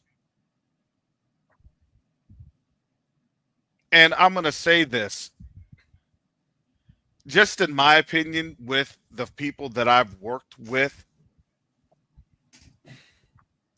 they want to trust us as much as we want to trust them. This was something that those are the two sticks literally coming together. Ephraim won't vex Judah, and Judah won't vex Ephraim. Those are the scriptures. That's prophecy. But who has always been in the midst and instigated us vexing one another? And if they're not there because they don't have the influence to control, because the Most High has taken that away, and it has opened the eyes of the lies and the deceit that comes with the acceptance of aid and other funds that they give, then they've lost the narrative. So again, as a people, we all need to heal. That's the time of healing.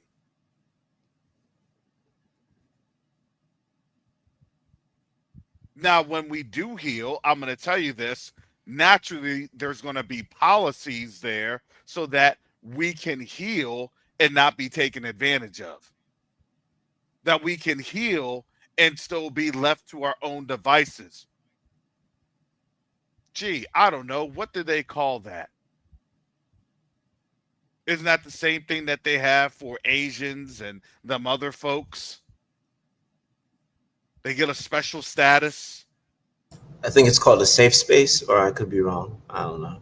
No, they get hate crime bills.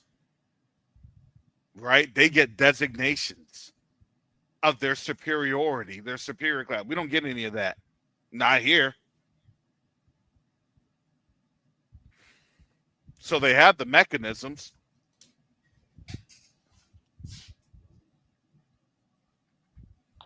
Do these people believe in the Most High? I think you said that they are not Hebrews or they're not Israelites or something to that effect.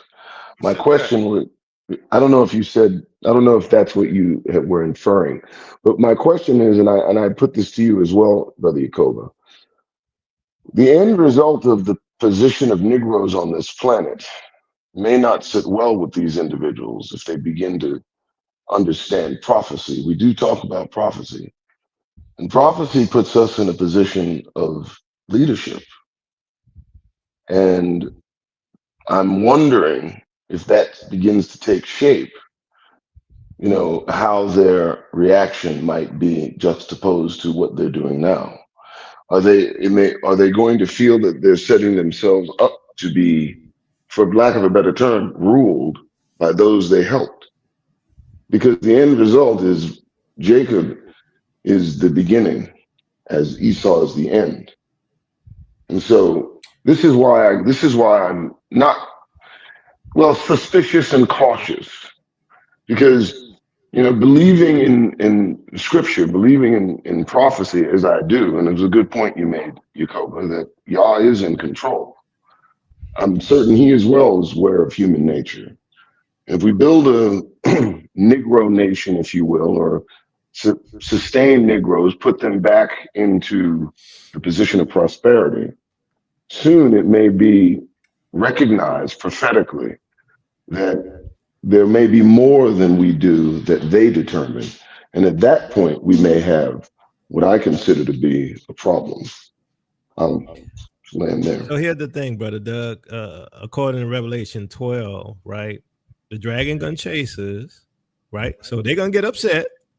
They coming after us, but the Most High gonna open up the earth and swallow it up, right? So there's gonna be some miracles, right? And here's the thing. Even when we study the scriptures even more, what do we find? That Ezra Alawi gonna be fighting and getting revenge. The Most High says we his battle axe and weapons of war, and with us he's gonna destroy the nations. They don't want to teach you that in Christianity, right? The Most High gonna allow us to get payback. Don't get it twisted. And we don't have to trust them because we know they're our enemies, right? What does Sirach say? Don't trust Ecclesiasticus, you know, never trust an enemy. I don't trust none of them, right? Because they're gonna turn on you. We look how many years how many years we've been dealing with these folks. You know what I'm saying? Look, like I say, I believe Gentiles could be saved, but I don't trust them. You know what I'm saying? That's just the way it is. Now, also on the continent, on the land, a lot of the people, they know that they're Israelites. They know that they're Hebrews. You have to, the ones that we've interacted, especially here in the United States, they're not allowed to say that. They know where they're coming. They know where they're going when they come on over here. I can't say that. I can't say this. I can't. They'll chalk it up to the, you know, well, that's what my village understands. That's what my grandmother has said. That's what my grandfather has stated. So they understand traditions and customs of Hebrew traditions and customs because they practice that. They practice Hebrew traditions and customs. But they know that when they come over to the United States, yeah, they got to sell out. Now, a lot of them are feeling a certain sort of way because they've realized, man, we did sell out, and they told us that we sold out. That becomes very difficult. That's a difficult conversation that they're having to deal with themselves. Now, it was all fine and dandy when the U.S. was giving these folks money. The U.S. doesn't have the budget like that anymore. They're spending all their budgets trying to build up these prisons.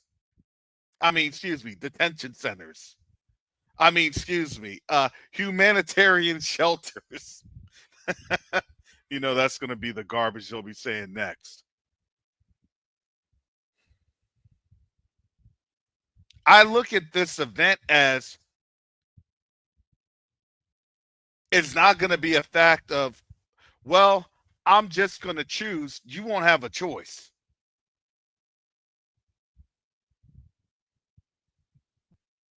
Again, when things start to burn, you don't stay in a place where things are burning. They're getting ready to tell you that they're getting ready to burn this place.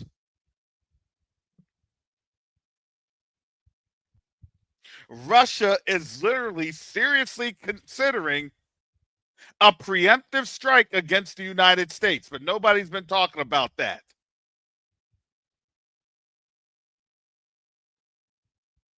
All right, let these Negroes know that they're about to get money. Be the Dave Chappelle skit all over again. No, I'm just joking. No, not this time.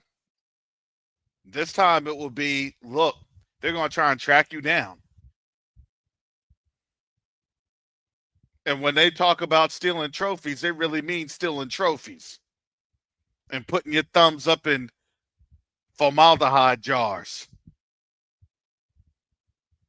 Okay, take that thumb out so we can authenticate his fingerprint.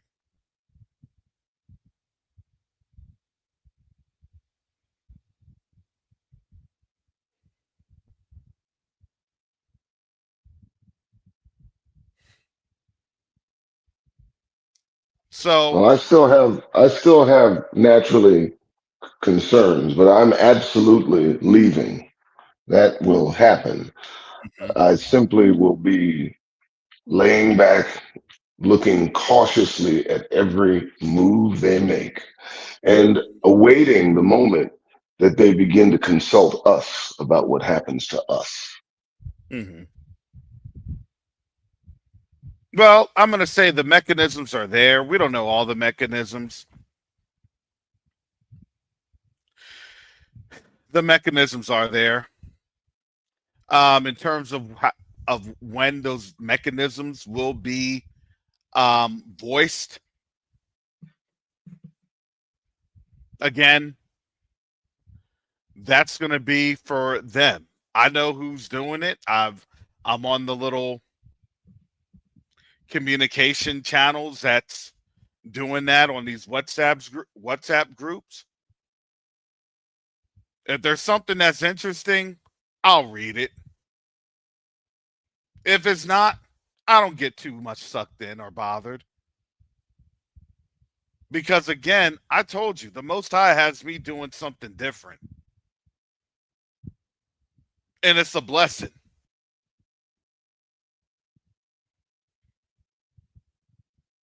He doesn't just give you things just to bless you. Oh, it's mine. It's mine. Look, no, that's not how that works. If you think that works that way, then you've been too involved in Eurocentric Christianity. Yeah, we don't get blessed for our own sake. We get blessed to be a blessing to others in our nation. So, that money is being given to forward the kingdom and to build it up and to help, restore us. It's not all about us. And you also have to think of the future generations and what you do with that money, and to be a good steward over that money in order for it to multiply and, you know, exponentially increase as the Most High intended, because that's what he does. He plants seeds that then grow tenfold and multiply and yield more fruit. So it's not really so much our money, it's his money to give to us, just like it's not our heritage, it's his heritage that he gave to us. But that's how I see it. So if you understand, they still need the trustees, they still need folks, they still have to vote on that. Good luck on that one. I don't trust them to give me my money. I don't trust them. I don't.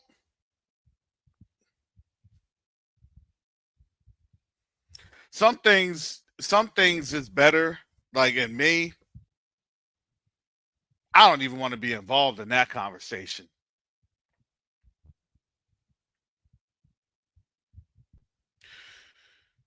Cool. If it happens, it happens. Hallelujah.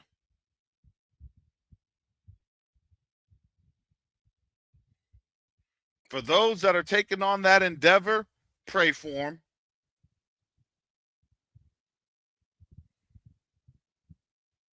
Because that to me would be the worst job in the world.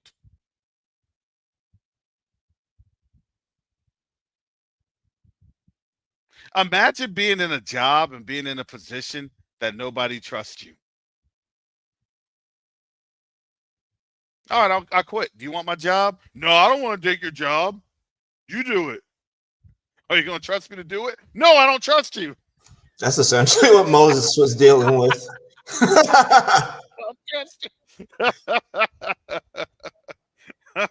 But even Moses was like, no, don't do away with them. They're your people. The Most High was like, I'll do away with all of them and just make a heritage out of you, Moses. And he was like, no. He still, you know, took on the responsibility and kept on going and doing what and did what needs to be done. So, I mean, I could see why everyone has their apprehensions. Everyone has their, you know, bias against the AU.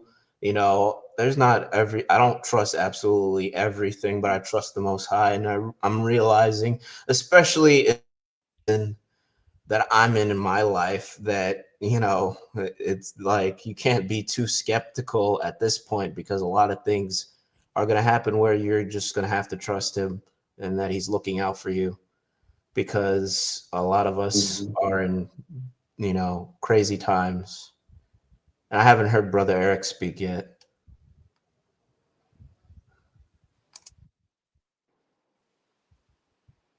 Go ahead, Brother Eric. Shalom, Brother Karras. Can you hear me? Yes, we can. Blessings to the panel. Blessings to the chat. Big up to everybody that's trying to, you know, get us on the right path. All right, so this is how I see it. And you already know my disclaimer. I don't have to be right. I hear a lot of anxiety amongst us. All right? And you're going to have to chill your spirit. All right, and trust in the Most High. If you go back and you read, I believe it's Jasher, it could be Jubilees. I get them mixed up. When we were leaving Egypt, and the Egyptians was hot on our tail, hot on our heels, the leaders, or each of them had a different opinion of what should happen. Judah wanted to run and tear shit up. Moses has, yo, ninja, just chill out. Be still. I believe it was Simeon and Asher. Y'all go back and read it. They decided they wanted to make a deal and go back. Make a deal with the Egyptians. Moses was like, we ain't doing that. I'm paraphrasing. Right? Everybody had their opinion about what was going on, and Moses had to constantly still them, calm them down, and look to the Most High for direction. We have to get on one accord. Right? We have to be on one accord. When the leaders are saying, we should do this and we should do that, that's bringing confusion.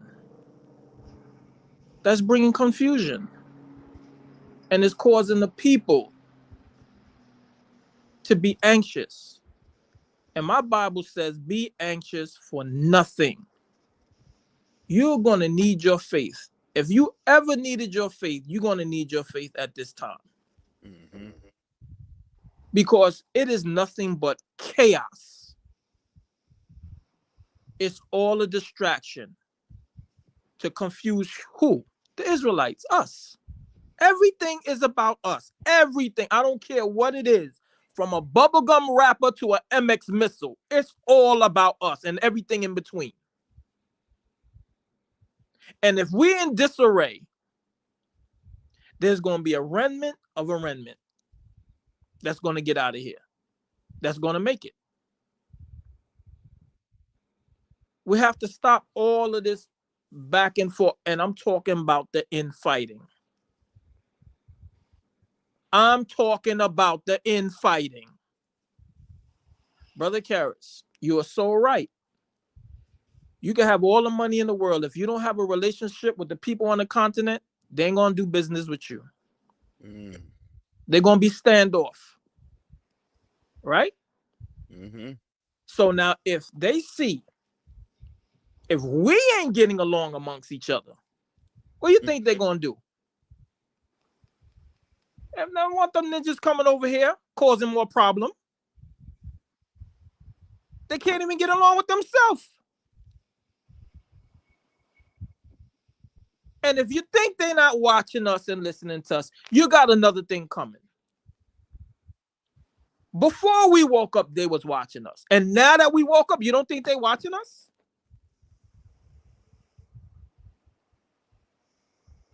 We have to stop all this foolishness. And that's what the Most High is waiting for. We waiting on him. He waiting on us to get on one accord and love each other like we love ourselves. I don't know about you. I love me. And love the Father first of all. You have to stop the nonsense. I mean, we are so fractured, it's not even funny. It's a whole bunch of people. I've been listening to Teo Ministries for a good 10 years. The only time I never would get on a whole lot of platform, even though I was listening. Because, I just, didn't have that unction to do so. Let's just put it that way. But when they kicked me off Facebook, I was like, well, listen, I still want to, see what my family have to say. And maybe I have a little thing to say, that somebody could gravitate to, And this brother has been on point. Teo has been on point. I know it was a time I'm listening so intensely to this brother. I noticed his voice change a little. I was like, wait a minute, that sounds like him, but it don't sound like him. And that's when I realized they twins. I think Brother Jacoba was sick or something and Teo took over, something like that. And I'm saying, oh man, this brother got it. The Most High really knew what he was doing. Because if one could put 1,000 to flight and 10,000 to flight, well, God knew he needed a tag team to wake his people up. And everybody can't deal with Brother Jacoba's personality. Stop letting that affect you from understanding and receiving the anointing that's on this brother. Everybody don't like the same tea. That's why he put a variety, even in the church. Some pastors, some teachers, some evangelists. Because everybody's not going to take to everybody. Stop taking everything so damn personal. It's ridiculous. We're going to have to hold each other's hand to get through this thing. Believe me when I tell you. Physically and spiritually. Mm-hmm. And if you mad with me because I just said something to you and you want to help hold my hand, when it's time for me to reach down and pull you up, what you gonna do? When you up there and you need me to, I need you to pull me up. You gonna let me, you just gonna leave me there? That's what you're gonna do me? That's how you're gonna do me? Knowing if we don't come together, neither one of us make it out?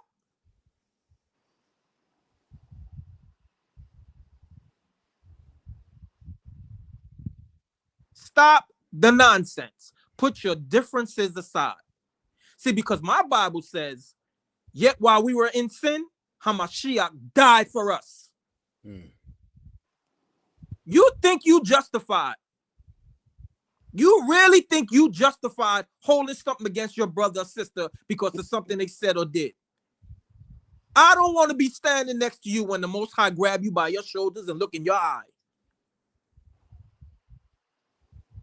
That's going to be your worst moment of your existence. He ain't going to have to say anything. All he going to do is look in your eye. Who do you think you are? After what I done for you.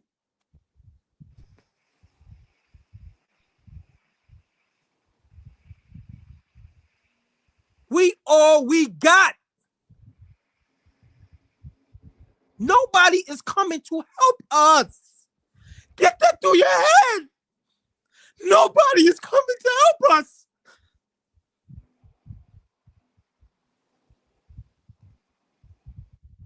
If we don't come together and stop this foolishness, no. I mean, you might be able to count it on your hands. Somebody's gonna make it out. You think I'm joking? I'm dead serious.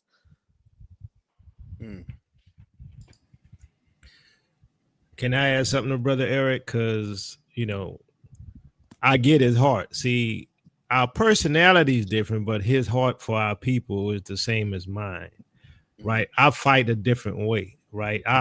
It's like if I see you getting beat up, I'm the one that stands up for you, right? Some people don't like that, right? Some people want you to try to just work it out, but sometimes you can't always do that.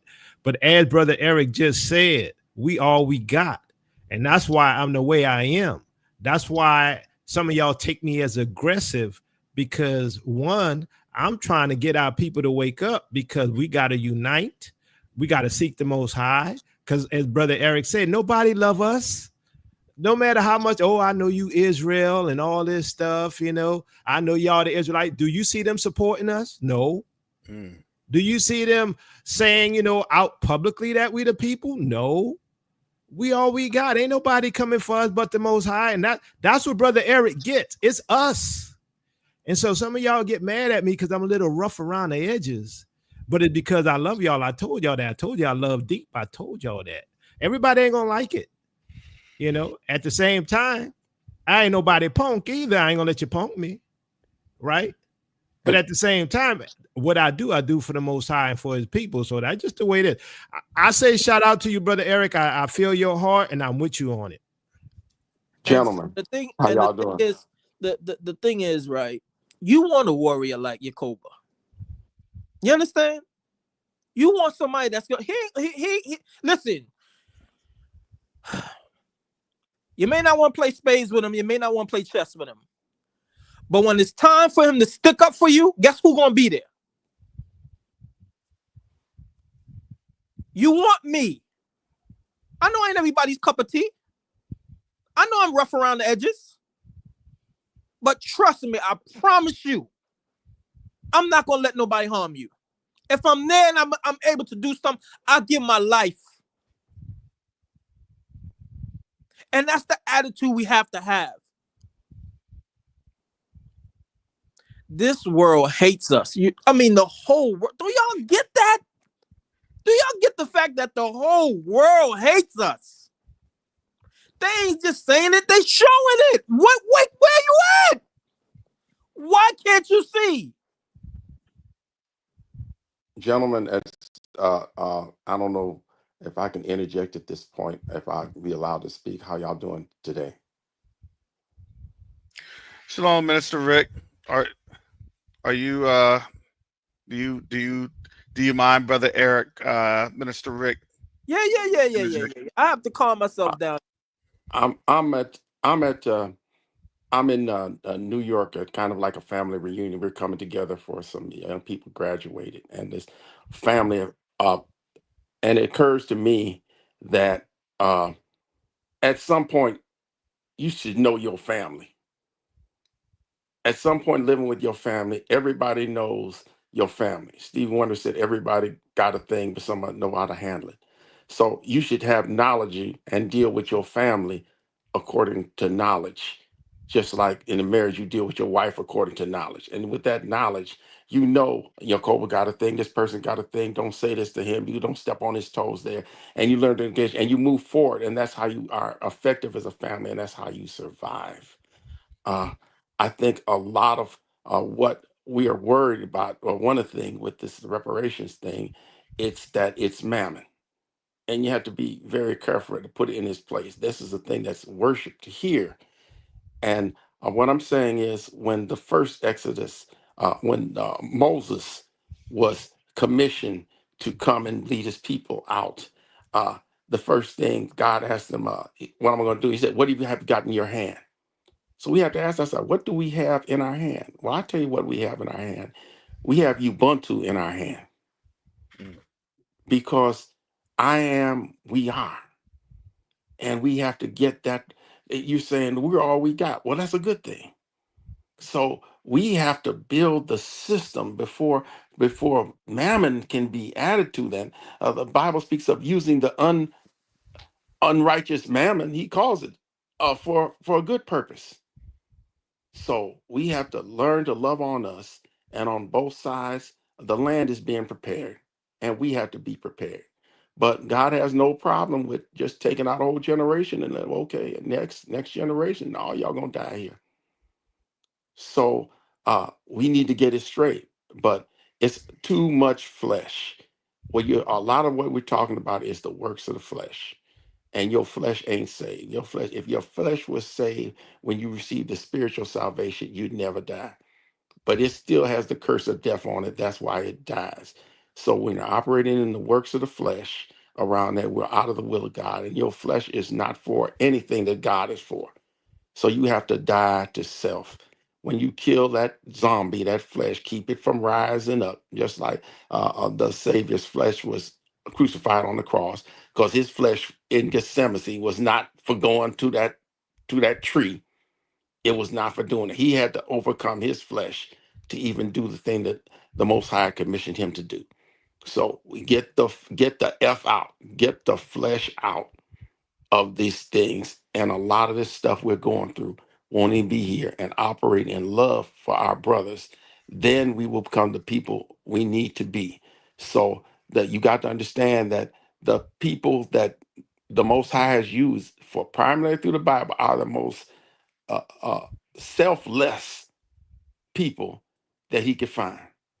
So we have to work that thing within ourselves and work this thing of our people and do that. But guess what? God got a plan B. He can take another generation.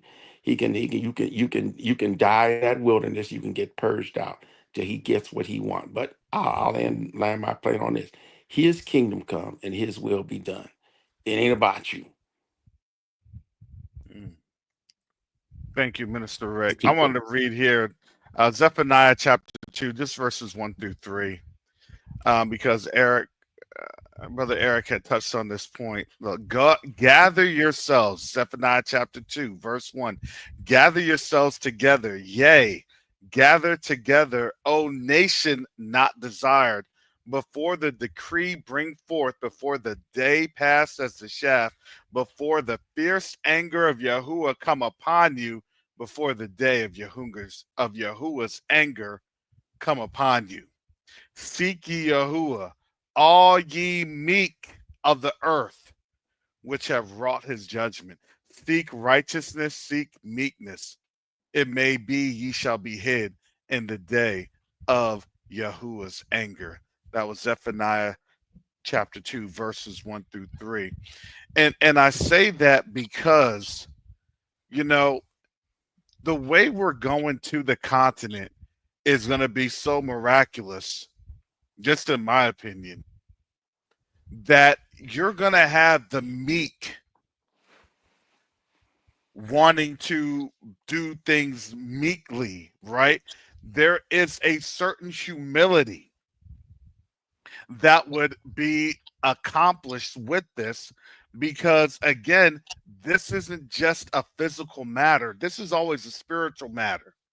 It's just that now the spiritual matter is now coming into physical form, that now people are talking about something that is spiritually happening that's now physically presenting.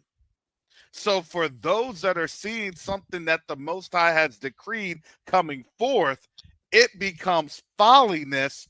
And honestly, from that folly, they actually hate this. They hate what the Most High is literally doing because they can't understand it. Wait a second. Oh, they're actually talking about reparations. Well, wait a second. They're actually doing. Hey, it doesn't matter how the funds get in our hand, but guess what? It gets in our hand.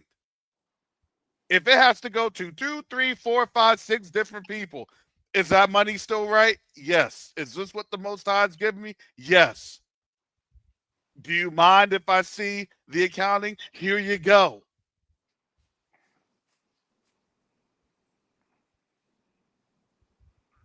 It's a spiritual thing. This is a spiritual matter. And that judgment is here. And those folks are getting whipped up left, right, and in the middle.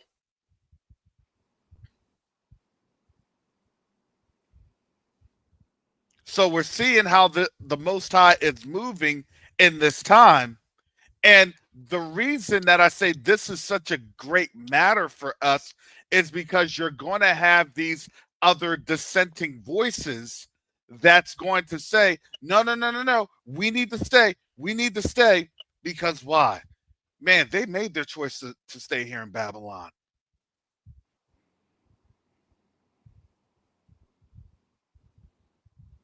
I know that when it's time to go and them blue helmets are on the ground,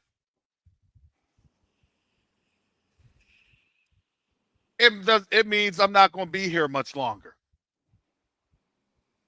But I also know that I'm here to help our family get back to the continent. Glenn McDonald, thank you for the gift. Hallelujah. Because I'm looking at the holistic picture. I'm looking at our family that's disabled. I'm looking at our family that is our older population, our younger population. We have to be compassionate. Because when things go through, a lot of people are going to just want to up and leave. And I get it. But I look at this is just where the Most High has called me to make sure that we have the mechanisms in place to make sure we're doing the processes that he's telling us to do so that not one of his people are left behind if they choose to leave. And for those that may not have the mental, physical wherewithal, that they're taken care of, because that's where the Most High has charged us as a people to do what? His will. We can't say that we're servants of the Most High and then not do his will. I'm not going to be a wicked servant. I refuse.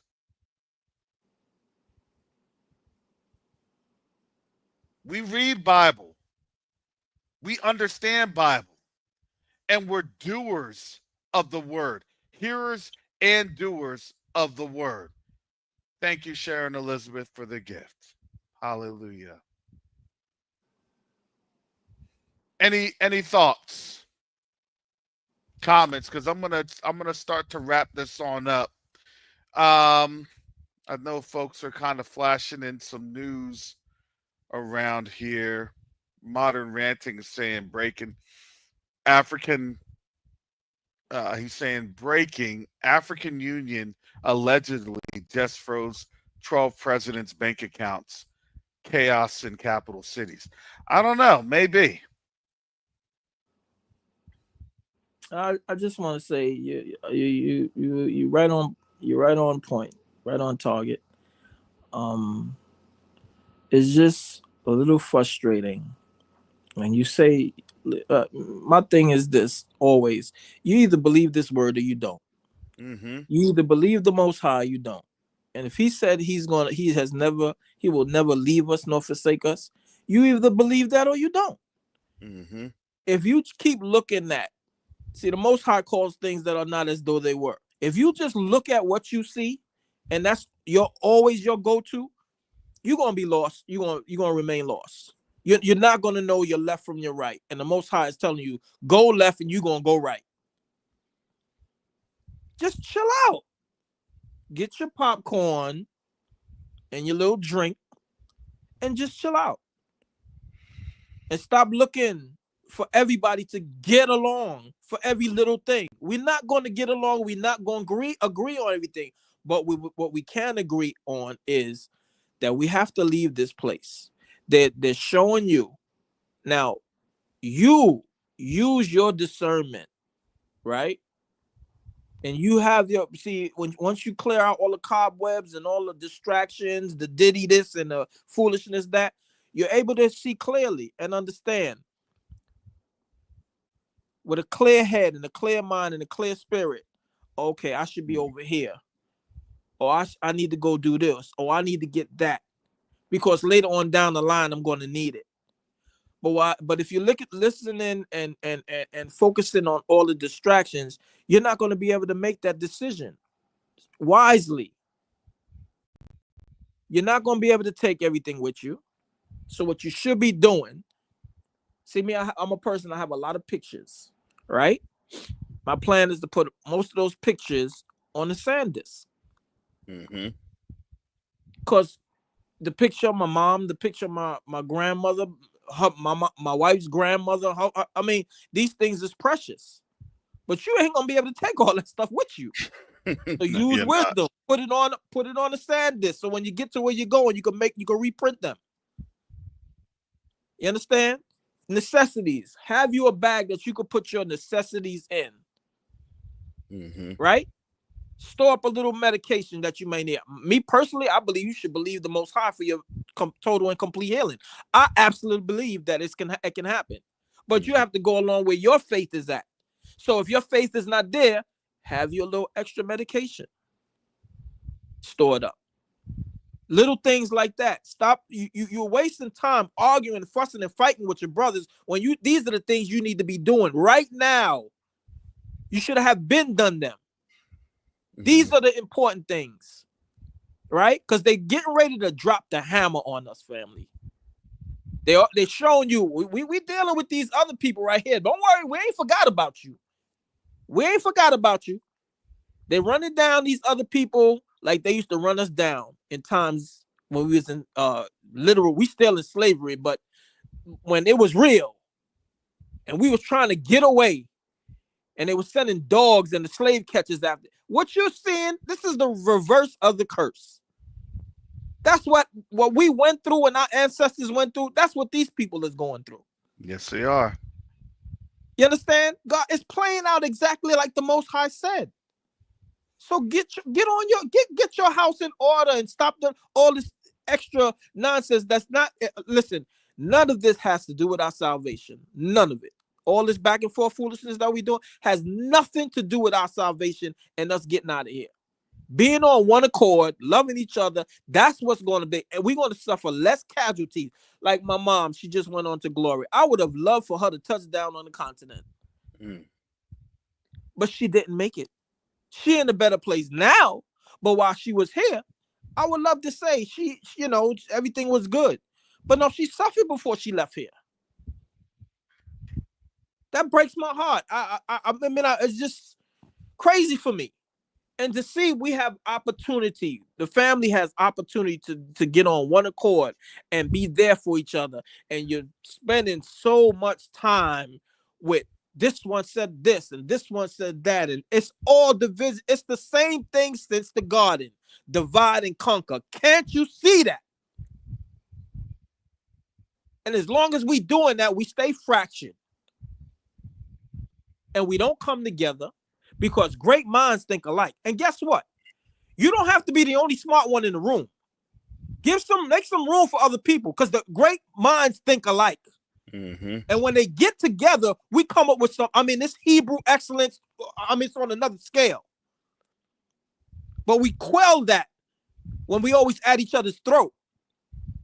Nobody gets a thought or something sensible. And it could be the smallest thing that would be phenomenal.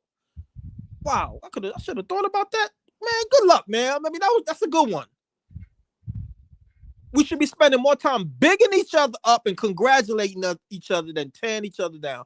And I'm going to leave it there because I could go all night for this foolishness because Baruch 230. I knew this was a stiff-necked and rebellious people. We keep proving we the people of the book for the wrong reasons instead of the right reasons. Anyway, blessings to y'all. Keep up the good work, Karish. You know, my prayer is always that your labor is not in vain. And don't take it to heart when he's got these scammers and he got these people coming in here. Remember, all Israel ain't Israel. Just because they look, a wise person said, all skin folk ain't kinfolk. Just because they look like us don't mean they us. All right? Keep that in mind. Me personally, I don't trust nobody. When I hear Brother Jacob and Brother Doug say, I'm right with you. These Gentiles, I'm a land. These Gentiles that claim they love us and they for us and all this, that, and the other. Yeah, okay, fine. That's all well and good. Right? The scripture says you shall know them by their fruit. I haven't seen much fruit. I hear a lot of talking, but I don't see much fruit. Now, you doing right by me don't mean I have to trust you. If you're going to do it, do it. I don't have to say, if I promise you $100, right? And I keep promise you that, and you never see that $100 in your hand, what you gonna think of me? A lie. You don't have to trust these people. What we have to do is trust each other and love each other. That's our ticket up out of here. I done talk. All right. Thank you, Brother Eric. Appreciate that. Brother Garth, thank you for joining the panel. Appreciate it. Who would like to go next to close out? I'm going to head out here, and so I'll just quickly say first, I absolutely needed this conversation. I will tell you that, especially in light of the last 12 hours, just looking at two different viewpoints from two people I respect greatly. I like Sister E, I like Brother Yacoba, but a few things that Brother Yacoba has said that set my mind at ease.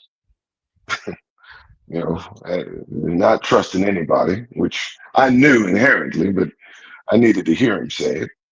Also, the fact that, this can't go wrong no matter what their intent. This can't go wrong. I will be that brother in the background, keeping very quiet.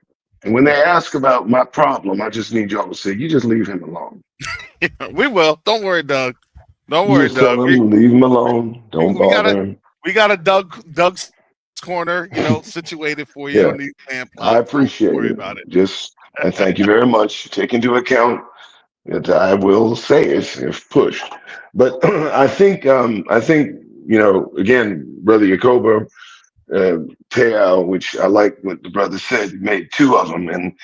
And I can't believe there's some people that don't think you guys are brothers, which is that confronted me yesterday, and I nearly lost my mind. Please don't say that. That's as dumb as it sounds. I've never heard anything so ridiculous. I've And listened that's to the these. kind of stuff I deal with, Brother Doug. But go I ahead. don't understand. Who are these idiots that don't know how to listen to folks, man? Talk about they don't know if you're black. Are you out of your minds? Obviously, they don't talk to too many of us. I don't know. I don't. Didn't set well with me, and I had to tell a person a few things, and I'm sorry you go through that, brother. But I've been listening to you guys for going on 10 years as well, and I would never contend with you publicly in any way, shape, or form because, as I've said on my show, I consider the ministers who I consider my ministers. And so it takes me the time needed to listen carefully and try to understand because I know that you come from a good place. I know that you have the interest of Negroes at heart. So, knowing that, I have to give all due attention to what you say and let you explain it, and sometimes over and over again. What you told me in respect to your distrust of all individuals, which I commend, as well as trusting in the Most High to get this right, no matter what their intent is. I will absolutely be on the first thing smoking. But and I think it's important we understand that, I await for their consult. I await for their approach and asking us what we want. I do wait for that. And I know that, Karis, you working behind the scenes to have the interests of Negroes in mind. And I'm pretty certain you're astute in knowing who you're facing when you're talking to who you're talking to. So I have to trust in that mechanism that both of you are involved in. And we'll move when you move. But I will lay in the cut. I will lay in the cut. I think expect betrayal from everyone and you won't be disappointed by anyone. That's well said, Brother Doug. Yes, that for me is words that I've learned to live by. Expect the word is the word is fuckery. Excuse my language. It's not meant to be vulgar, but that is it. Expect it from everyone, and you won't be disappointed by anyone. And so I'll go when the time comes with that sentiment in mind. But I hope that the end result is our own land, our own governance, our own property, our own self-direction as we wait for the kingdom of heaven to arrive, because it is coming. And that's where I'll land. I appreciate your time, and I appreciate you giving me the time to speak. You guys have a good morning. All right. All right. Thank you, Brother Doug. Thanks, Brother Doug. So I'll go next. I'll let Minister Rick close out. So I want to say this, for those who've been with Tail Ministries from the beginning, right? You all have seen the teachings, what we expected to come, the prophecies concerning Ukraine and Russia, the prophecies concerning the 400 years, the prophecies concerning the second Exodus, all of these things. And so as you've seen these things come to pass, how can you now say, well, now the Most High is not in control? Now we have to worry about whether or not our brethren on the continent is going to steal our money. They can't. It's already preordained. Right. And so I'm going to tell you this. There's some people who are, FBA, right, and people who promote this idea that, Africans and African Americans can't get along because we all scheming.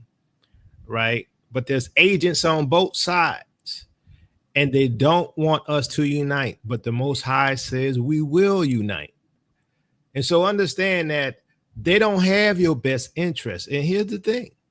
Do you not understand that, and not to really pat myself on the back, but that Tail Ministries has been correct for 10 years of what was coming. And those people who have been against us, they don't like that. So they got to push against the revelation that we were correct in terms of where we're at prophetically. And where we're at prophetically is we're close to getting the heck out of Dodge. Right? We're close to going into the wilderness and then the second Exodus. And that's why you're going to have people who's going to give you their own view. We can't trust the Africans. We have to stay here together. We're Native Americans. We're FBA. We're this, we're that, but we're not Israel. See, you can't eat from two different tables. I keep telling y'all that. You can't eat from an FBA table and from an Israelite table. Why? Because the Israelite is talking about what Yahuwah says, what Yeshua says. But those secular Israelites who still sleeping, right? They're not talking about what Yahuwah says. And then you got the Israelites, right, who don't want to leave Babylon because they love Babylon, because they benefit from Babylon. They don't want America to be Mystery Babylon. They're going to tell you, hey, don't worry about it. It's all good. Stay here while Rome falls or while Rome burns. Same thing we saw happen during the time of 70 AD when Jerusalem was invaded by the Romans. They had false prophets who says, Yahuwah not going to destroy this place because the temple's here. Yet Yeshua told people to flee to the mountains.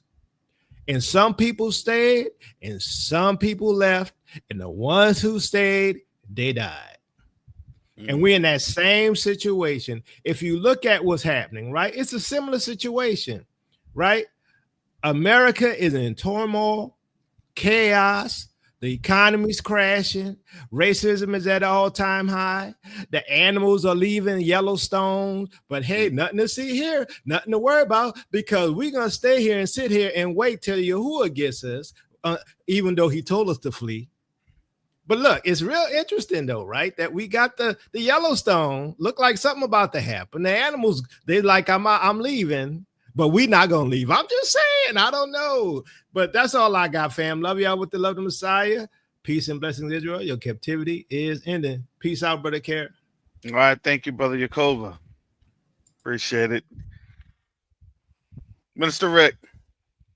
Yes, I want to make a differentiation in the situation between there are people who calcify themselves and cement themselves in dogma, and there are people who seek truth. Jacob and his brother, they are truth seekers, and because their heart is for the truth, they're not stood in any one spot. So there's an evolution of what they've taught over the years, and is proven true for a long time. Pretty much, I stand where you are, Karis. My heart is for the people and concern for the people. It's not presumably. I mean, I could get money for a plane ticket. I could do something. I'm not so anxious to leave when I'm leaving behind. And I want to put forth mechanisms of love now. And in terms of what we need to be doing, again, our love for another. We're talking about keeping the law. The law, the summation of the law was to love the Most High with all your heart, soul, and mind, and love your neighbor as yourself, that being your brother. And we have to do that. So we have to keep the law. In terms of all this confusion going on, I'll be celebrating. I'm probably older than all. I'm older than you. I know. I'll be 69 July 22nd. So I operate in my life That's like tomorrow. Oh man, that's tomorrow. Yep. Yep. Happy early birthday. Okay, I got 1 year to live. That's my attitude. All the promised years, I say 10. I got my 10. I have to go into overtime to push this thing over the thing. So everything is a gift. So there's an urgency in me. But I've ministered to people for years. I have a concern for those people. I'm not, it's not a matter of you can get out, I get out. I can get out. It's the people out. And I just want to land my plane on this. Guess what? The Most High is control of the options. You're not in control of the option. Well, I choose to stay. You might not have the option to stay. He says he will make this place uninhabitable. He said, ain't nobody going to be here. The animals and the things, the serpents and stuff like that, no one. He said the people who came here, the plow, the husbandmen will be leaving. Everybody. Hey, if God zapped this place, there are people who said, "Well, I'm going to stay in Sodom. Sodom going, what's this guy Lot? He's talking crazy and stuff. He lost half his family, but married into that." I'm saying this won't, if this place ain't here, God can unalive a place. He can take a place off. He created this and he can uncreate. So all this foolishness, we know what the Most High is agreed, and we know they're enemies of the Most High. The two sticks are going to come together. And they're going, and they're agents on both sides to do this. Uh, I always go on the side of understanding. I don't set myself in a position where I'm against them, I'm against her. There's a confusion. This thing like I deal with young people in the community, and a lot of what happened is with our young people is the order was taken out of their lives because of the parents didn't marry and set up as families, and there wasn't a structure and authority. So what they do is they war against each other. They don't think rationally. They're all in their feelings. I call them raised by your mama boys. They all in their feelings and all out of their rational mind. And I think in a lot of ways Israel's like that. We all in our feelings, you know, and you cannot be ruled by your feelings and I'm mad at him and all these things and stuff. You cannot do this. And again, Jesus, the Most High, Yeshua, he did not feel like going to that cross, but it didn't matter about his feelings. Nevertheless, not my will, but thy will be done. And that's the page that we have to be on towards the Most High and towards each other. He has a process that he's outlined.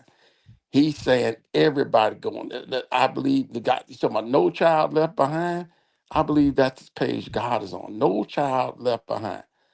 I'll get you home. I'll get you out of here. I'll get you in the wilderness and I'll deal with certain people. But we out of here because of my word. It's his kingdom come, his will be done, not your will be done. Not your kingdom come, not your the thing that you want to build. So it ain't about you. And if you're close to the Most High, you're about the people He loves and the things that He loves, and you have a love for people. So I'm on the page where you cares. I'm driven by love and concern for our people. I've been attacked all my life. It really don't matter. That doesn't make any difference because when people attack me, I don't fight back. I'm not a fight back person because that's not my concern. One, it takes you out of the positive things you're doing and gets you on the page with the people you call yourself attacking. Two, that if you're in the will of God, that's God's job. God has unalive people that came at me, things like that. That's not his job. Vengeance is mine and I will take it. That's okay. I'll turn that over to the vengeance department if you got issues with me. But the main thing is you don't stop me in my purpose of what I was given to do. So I think we got too much get back and fight back. That's not your job. We have a father. When you're a child, your father's job is to protect you. That's not your job if you're over a family. So I'm going to land my plane on this. We have to operate in love and understanding between each other. If you can't agree with somebody, at least understand why they're coming by and where they're coming from. Only then can you understand if there's some who is sincerely deceived or they're an agent and things like that. And you can operate in wisdom with people and don't, build all these battlements to fight amongst each other because that's the basis that Rome and the people of the oppressor was based on. Divide and conquer, divide and rule. You know what they do. So when you see these things happening, you know who's behind it. God is not the author of confusion. So we have to stop. Some people you just have to shut up and let them rant on and let the Most High deal with them. It's not your job to defeat them or come against them. You let the Most High do what He does, and you will look for your enemies and not be able to find them. So again, I stand with you, Karis. We have to prepare the continent as much as possible. We have to prepare the people over here as much as possible. And out of love, try and get all our people out where the Most High wants them to be and where His word says they will be according to His word. And I'll land my plane on that. All right. Thank you, Minister Rick. I appreciate it. Yeah, I see the trolls comments in there. Look, let them comment, but they ultimately know where this is heading. And it's funny. They know where it's heading. They can't stop it.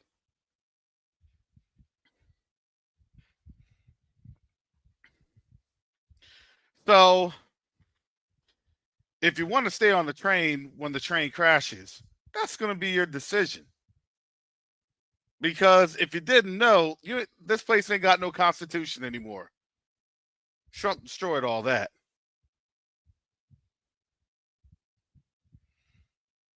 Shout out to Sister Shar again. Part of being prepared, have an estate plan for your family. Have a place where you have your documents in order, your paperwork in order, your plans in order. You can visit lawforlove.com today, and you can discuss that. Set up a time to discuss that. Look, don't move in fear, move in preparation.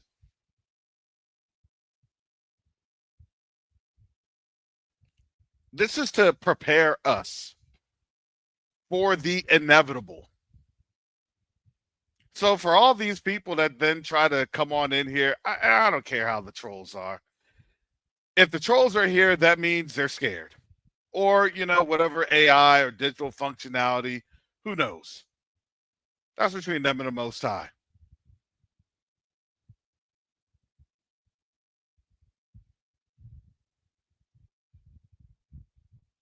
But I'm glad they're in here because I'm glad that they're listening and paying attention.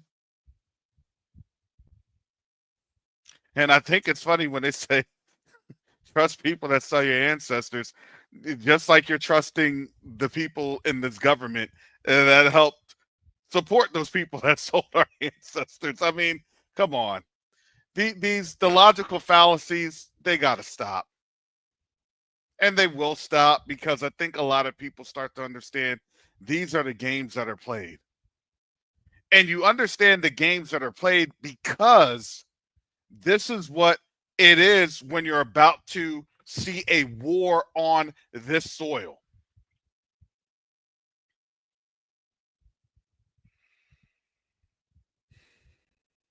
Don't think that they're not just releasing this information or shining the information. They had this thing going since February 2025. That was the delegation. They had another one in May. And now all of a sudden, they're highlighting this today, right now. There is an agenda.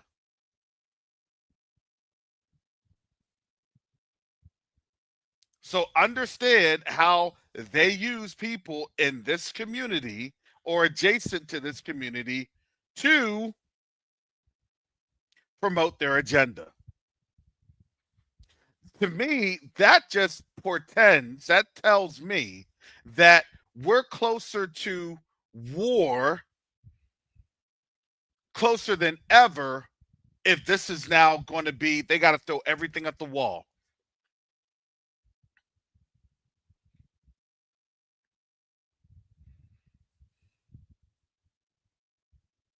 But the way that we help to frame, help to shape an argument and a narrative.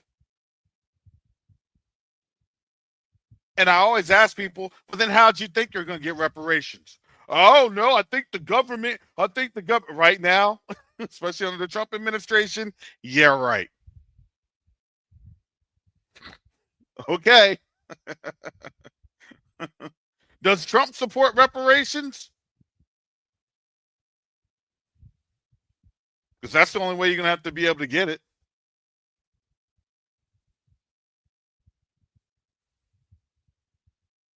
The legal frameworks were always going to have to be outside of the United States. And now that people actually see the legal framework, then they go crazy. It's funny. Which means to tell me they know how the reparations is, the actual measure of getting reparations, because this is an actual transatlantic slavery, which was a world war.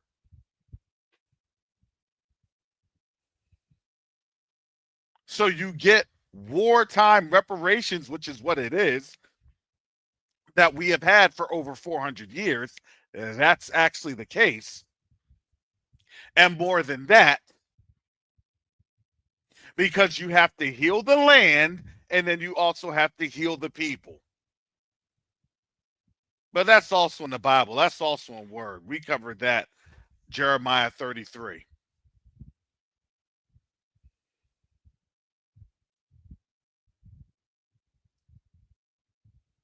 And now that that's here, you're going to get all the talking heads, and that's cool. To me, I think that's the biggest distraction.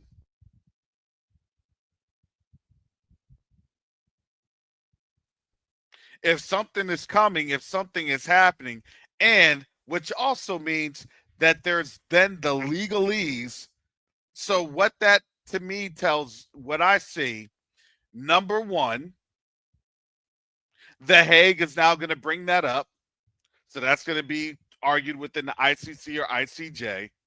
And on top of that, the UN is probably going to bring that up, which is then going to be submitted as a UN sponsored action. I don't want to know what their actions really are. Honestly, it really doesn't care. Really don't care. But basically, they'll have the UN fully supporting those justice initiatives. Because this was the quote unquote decade of justice. So, in terms of how we get there, we still have a little while left. They're talking about 2030 and it's 2025. We have a little whiles left. It's just now when you're starting to see how they're not able to get out of the wiggle room and the noose is tightening around their necks to where they will have to pay.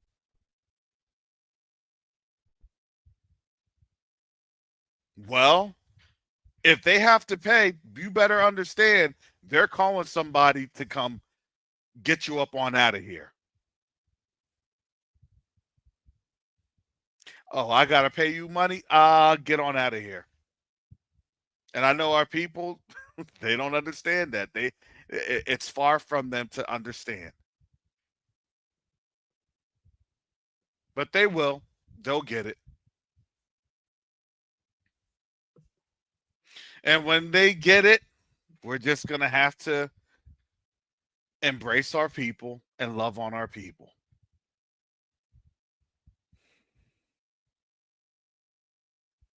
Because at one point in time, we were all stiff-necked.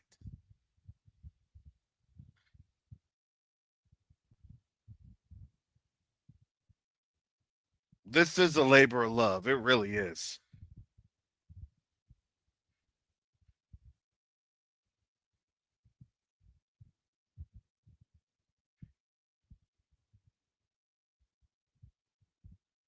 So, with that said, I don't know. We may have to pick up on this tomorrow because I want to also take a look at some other things going on.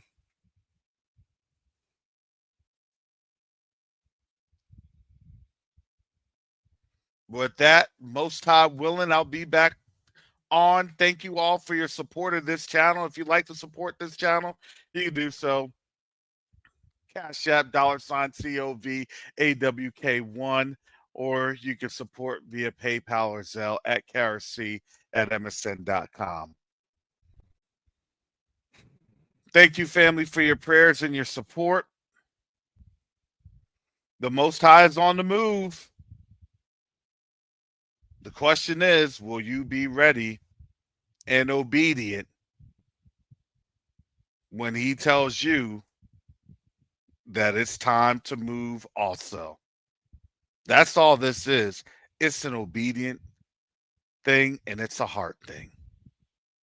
All I know is I'm trying to make sure that my heart is right.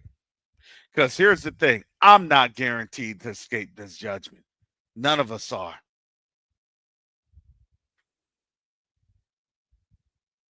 But the only thing I could do is just trust in his word and go from there. So with that said, family, I got to get up on out of here. You all be blessed.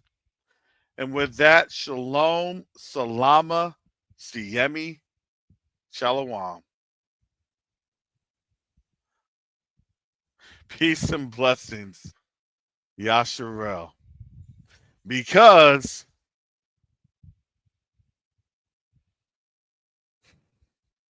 when we flee, it may be sooner than expected. Hallelujah.